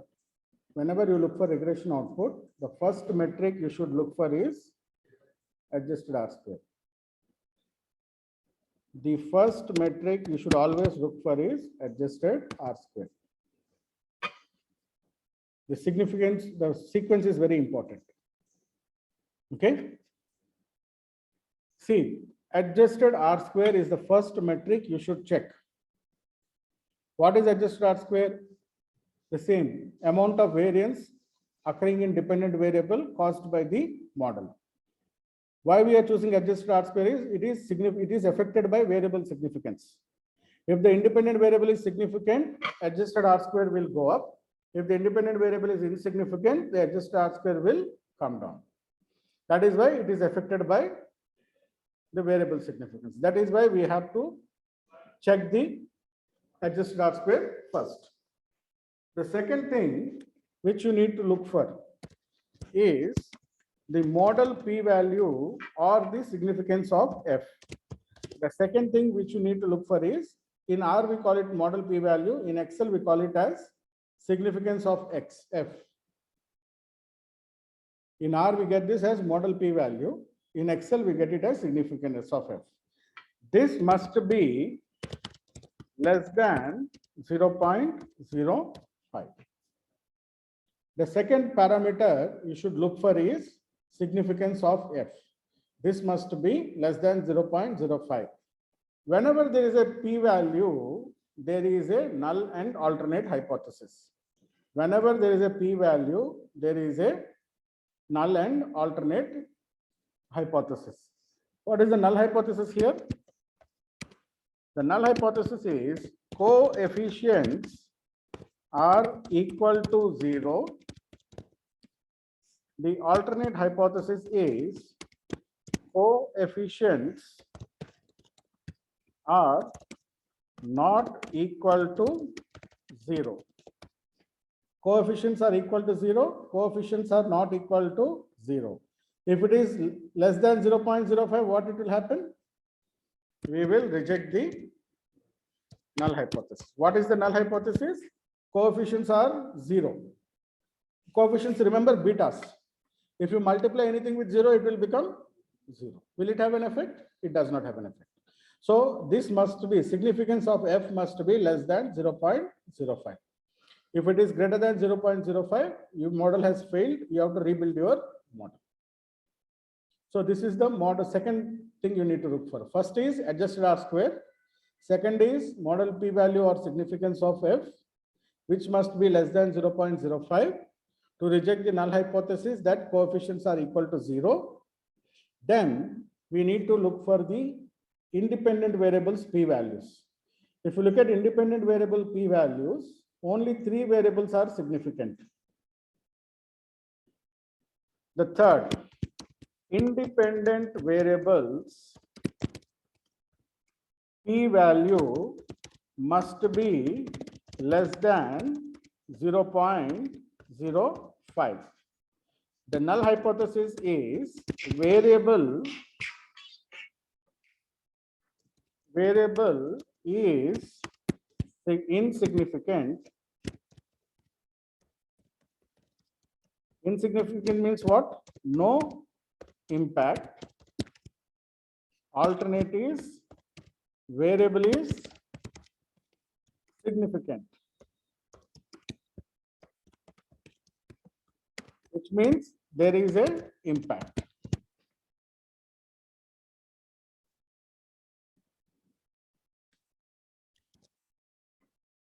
So three metrics you have to check in statistical output. First, adjusted R square, which must be between 0.60 to 0.95.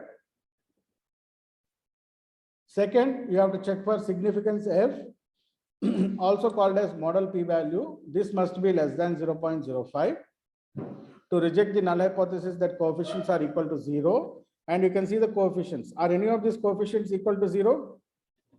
None of the coefficients are equal to 0. That is why the p-value is 0. Then we have to check individual variables p-values. Only 3 variables have p-values less than 0.05.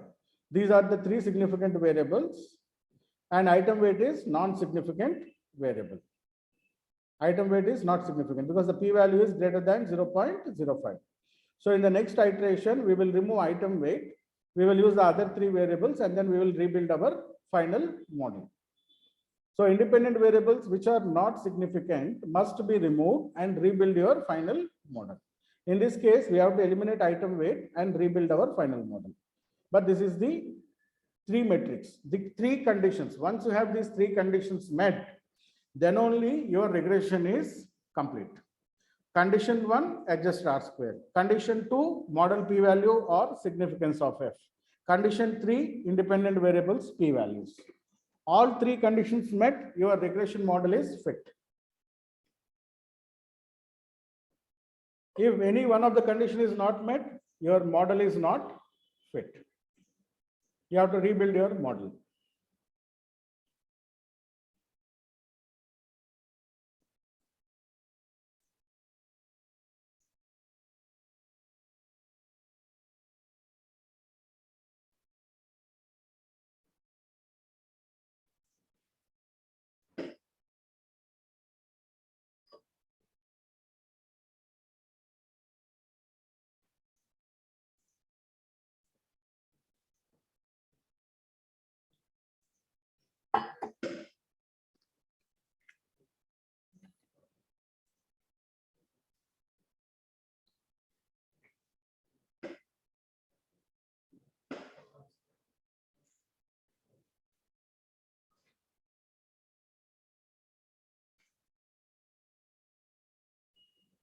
You're okay with the font size?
square R square is not between 0.60 So the model is failed actually.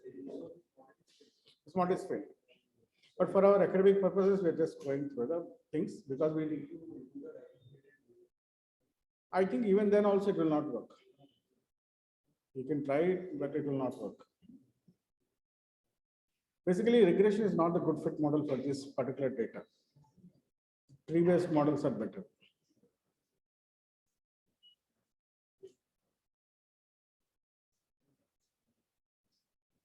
Yeah, Python gives you multiple R or R square.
Oh, we got R square 0.3423.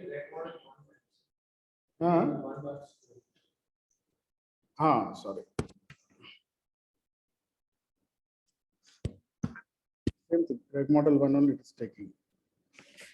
Reg model 1 dot fit is reg dot fit. Reg model 1 dot score 3423. So correct it. I think R square is 0.34. This is the one Python gives. Correct this. Sorry. Not this one. Multiple R is different. Okay. Sorry. R square is what Python gives. That's why I thought adjust R square, so much of difference is there, and one variable is only insignificant. Okay, so we got the same, right? In pi R, you can also see the intercept and coefficients, they'll be the same.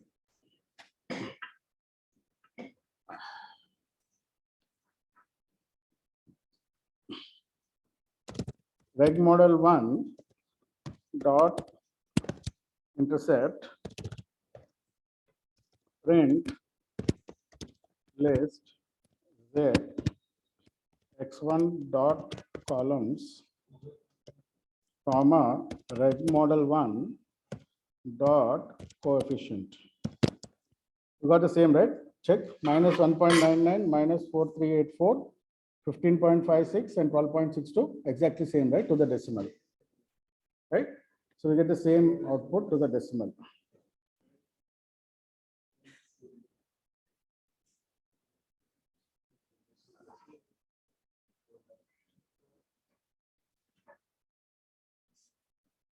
Okay?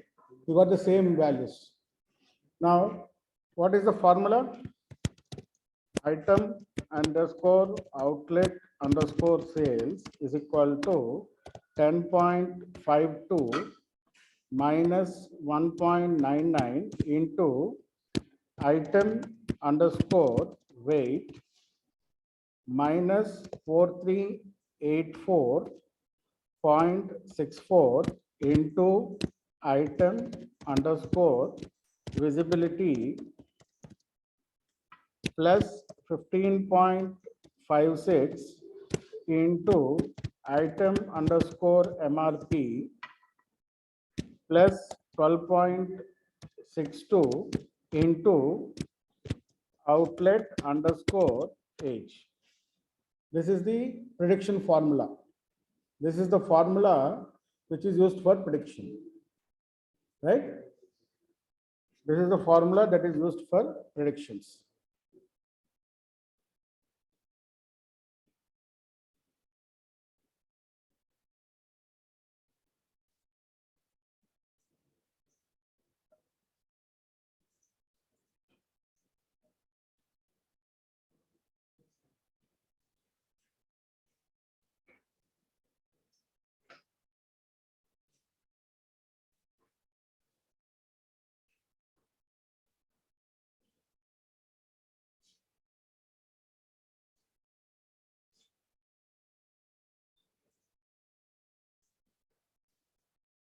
Okay. So condition 1 itself fails a failure. This model has failed on condition 1 itself. But still, for our purpose of learning, we are just going through the output.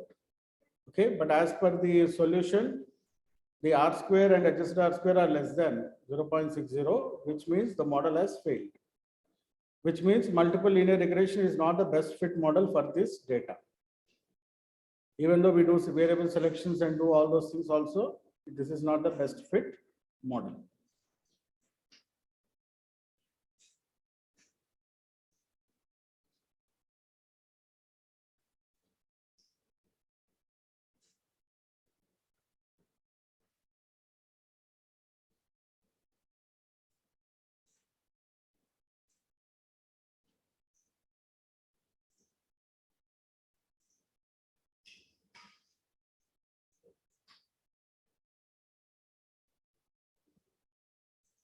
Okay. Now, I will copy the first set of observations.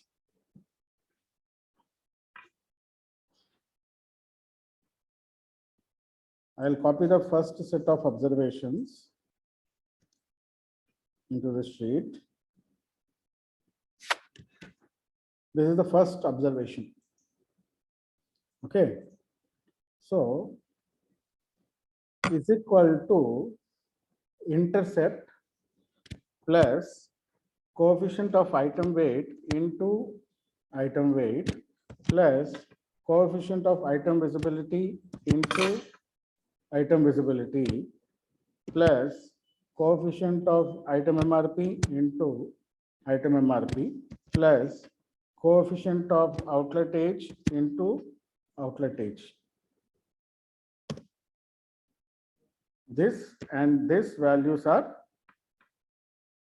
same, right? How is the predicted outlet predicted value calculated? Using this formula. Huh? Residual is the difference. We'll calculate what is residual, this and this difference.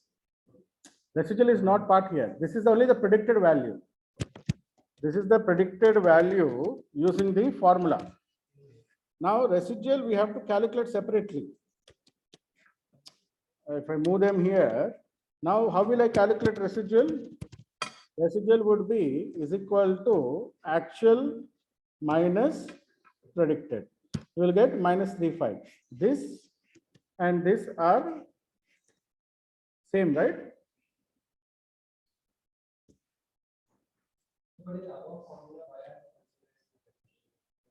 Where we have what considering?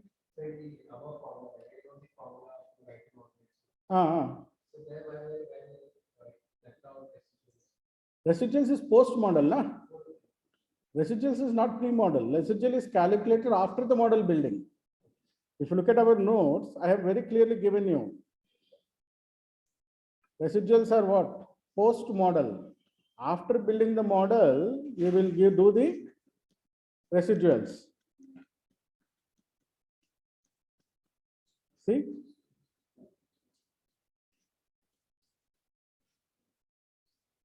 Assumptions, see here. Post model. Got it? After the model is built, residual is calculated, not before, during the formula. The formula is what?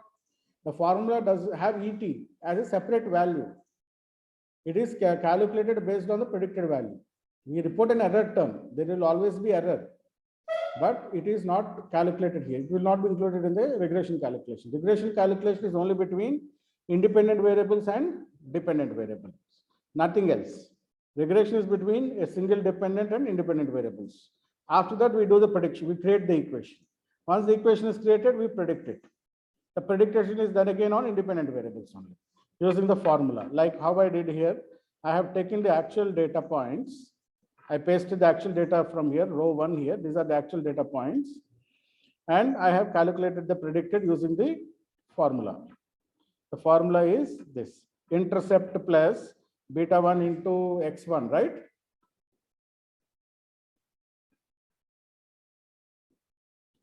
This is the formula. Intercept plus beta 1 into x1, beta 2 into x2, beta 3 into x3.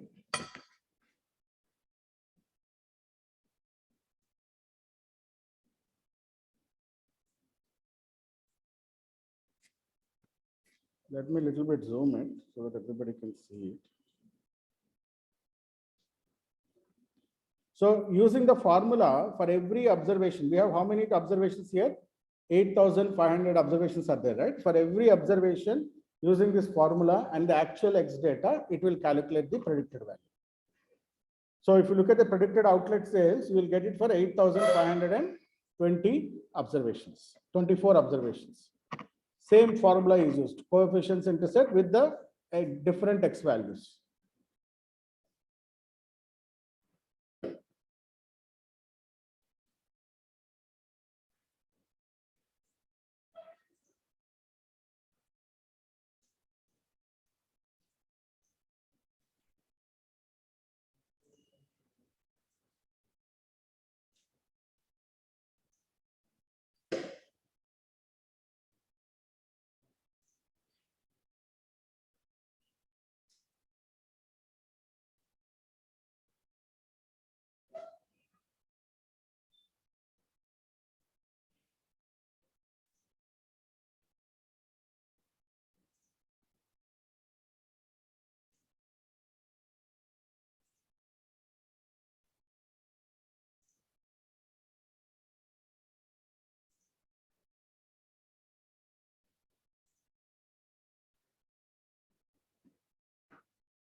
Right? Got it, all of you?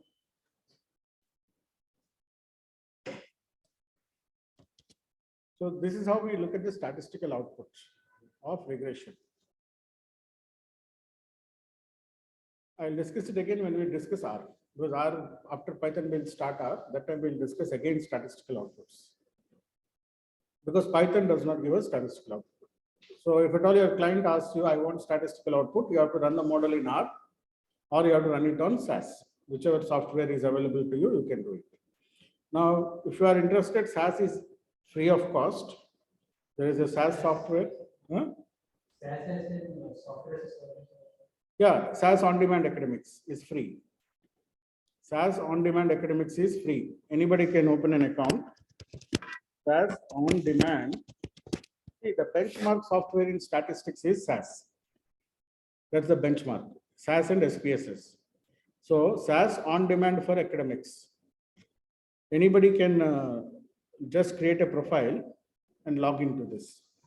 In this, you have SAS Studio, which is I have access to Guide and Miner also. But SAS Studio has all the regression and whatever things which we do in real-time data science we have. Only thing is we can't predict. Rest of all can be done.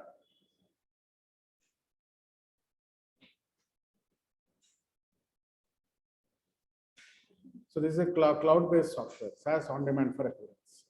You can just fill a form with your mobile number and all, it gives you access. And then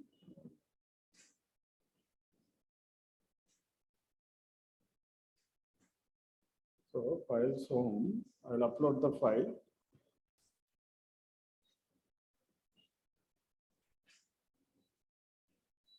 The file is in desktop. Hackathon. Meanwhile, you can start creating a profile on your what you call SAS On Demand Academics. Just open SAS On Demand Academics.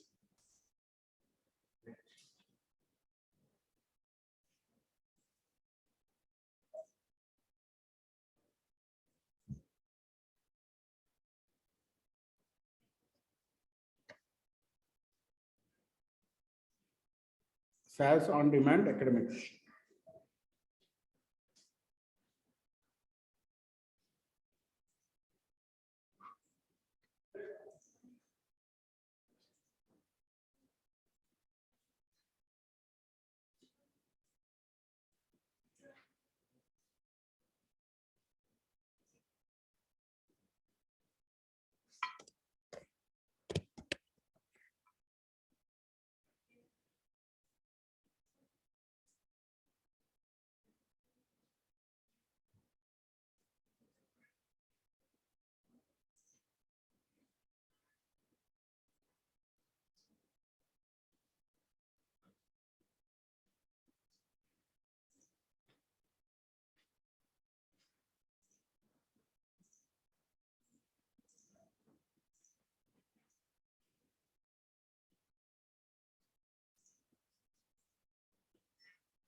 See, this is the SAS output we got. What was the RMSC we got? We didn't calculate RMSC, right? For Excel. For Excel, what was the, just check, is the F value correct? ANOVA table. 1108, right? P value less than 0.05. All other metrics are also correct, right? R square is 0.3423. Now, independent variable P value, see, only 3 variables are significant. This is non-significant. So you get all these diagrammatic outputs. See, this is heteroscedastic. See, flower bouquet. You can see the pattern, right? Flower bouquet pattern. That's why our model failed. I told you, no? Model failed because residuals are heteroscedastic. So you can see here. See, this is the regression output, what we got in SAS. SAS is the benchmark. Now RMSE we didn't calculate, sorry. We can calculate RMSE in Excel also. All we have to do is we have to square the residuals.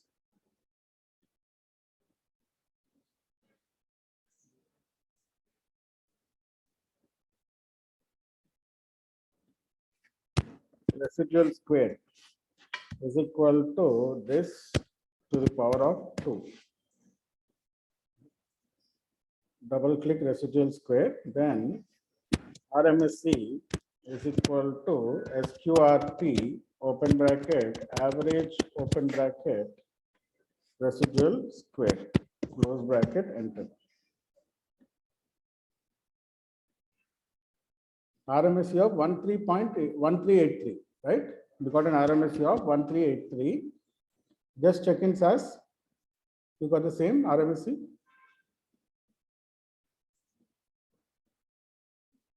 We got the same RMSE 1384. Rounding off thing, it's almost same.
Okay, we are able to create on-demand academics.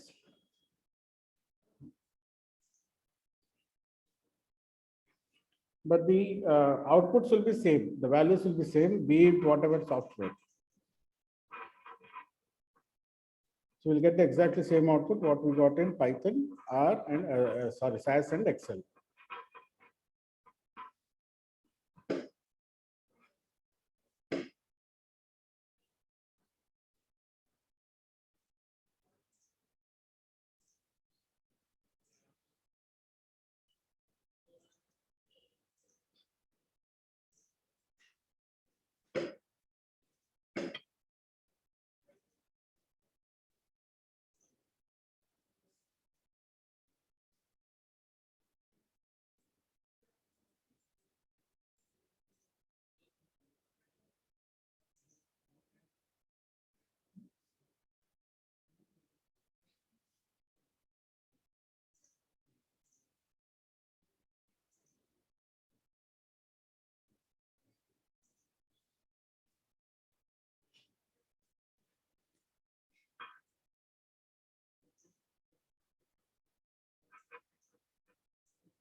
X dummy is equal to sigma dummy dot drop single quote item underscore outlet underscore sales comma axis is equal to 1, right? So reg dummy is equal to reg dot fit y1, sorry, x dummy comma y1. Oh, we got a problem. Oh, could not convert float to test. Oh, we have to split the data also, right?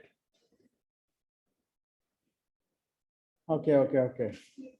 We didn't split it.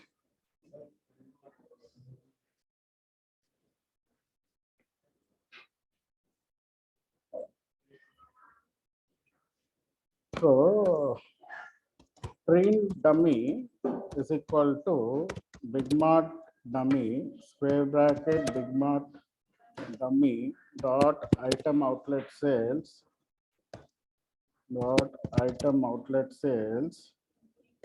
not equal to test, right? Test dummy is equal to big mart dummy square bracket big mart dummy dot item outlet sales double equal to test.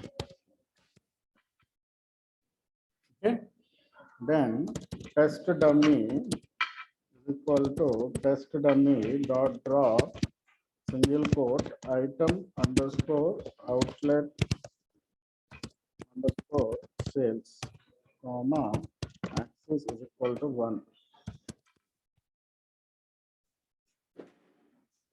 Y1 is equal to train dummy dot item outlet sales. Train dummy dot this. Right? Got it.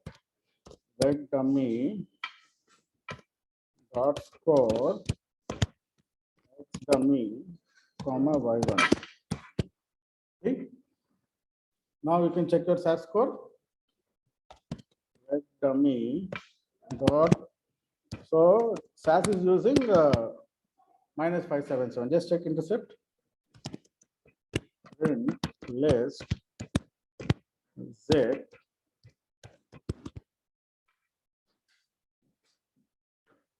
x dummy dot columns comma reg dummy dot coefficients. Okay, we got the coefficients, all of them, right?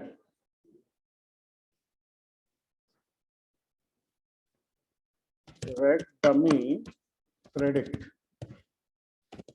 is equal to reg dummy dot predict x dummy.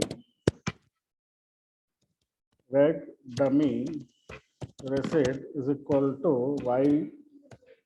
What is the name I given for y? Y1. Huh?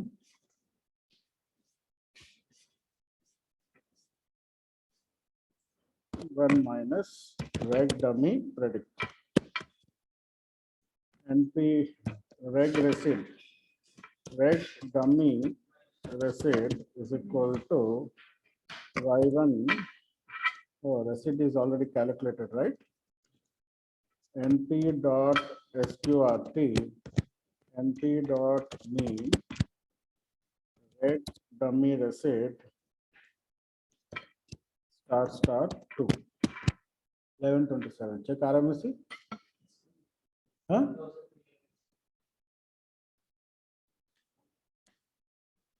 RMSC is different. Huh? How much is the RMSC?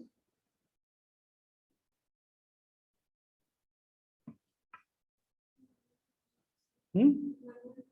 1128 or 29? That's what rounding off. 1129, right? 29, marginal rounding off difference. Otherwise, it's same. So, 5 will make a copy. Okay. Then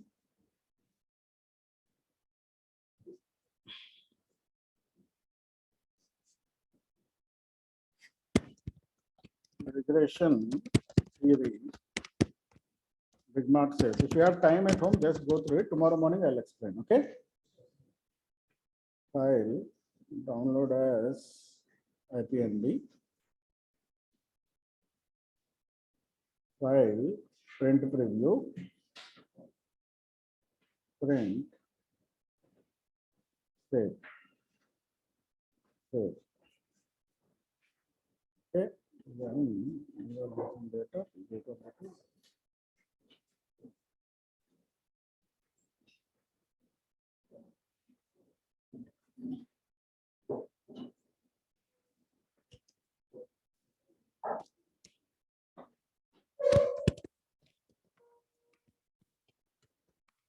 Yeah. Yeah.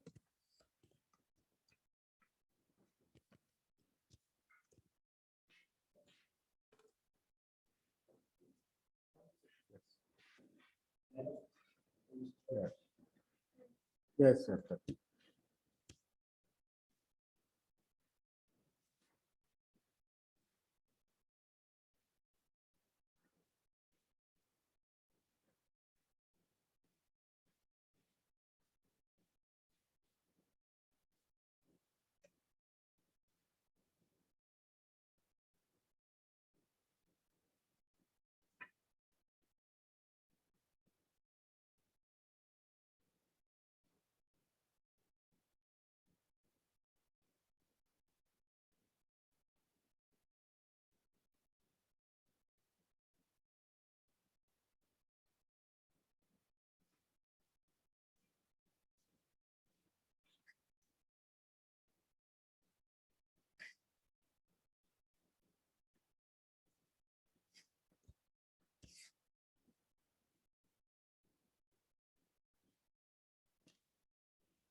Mhm.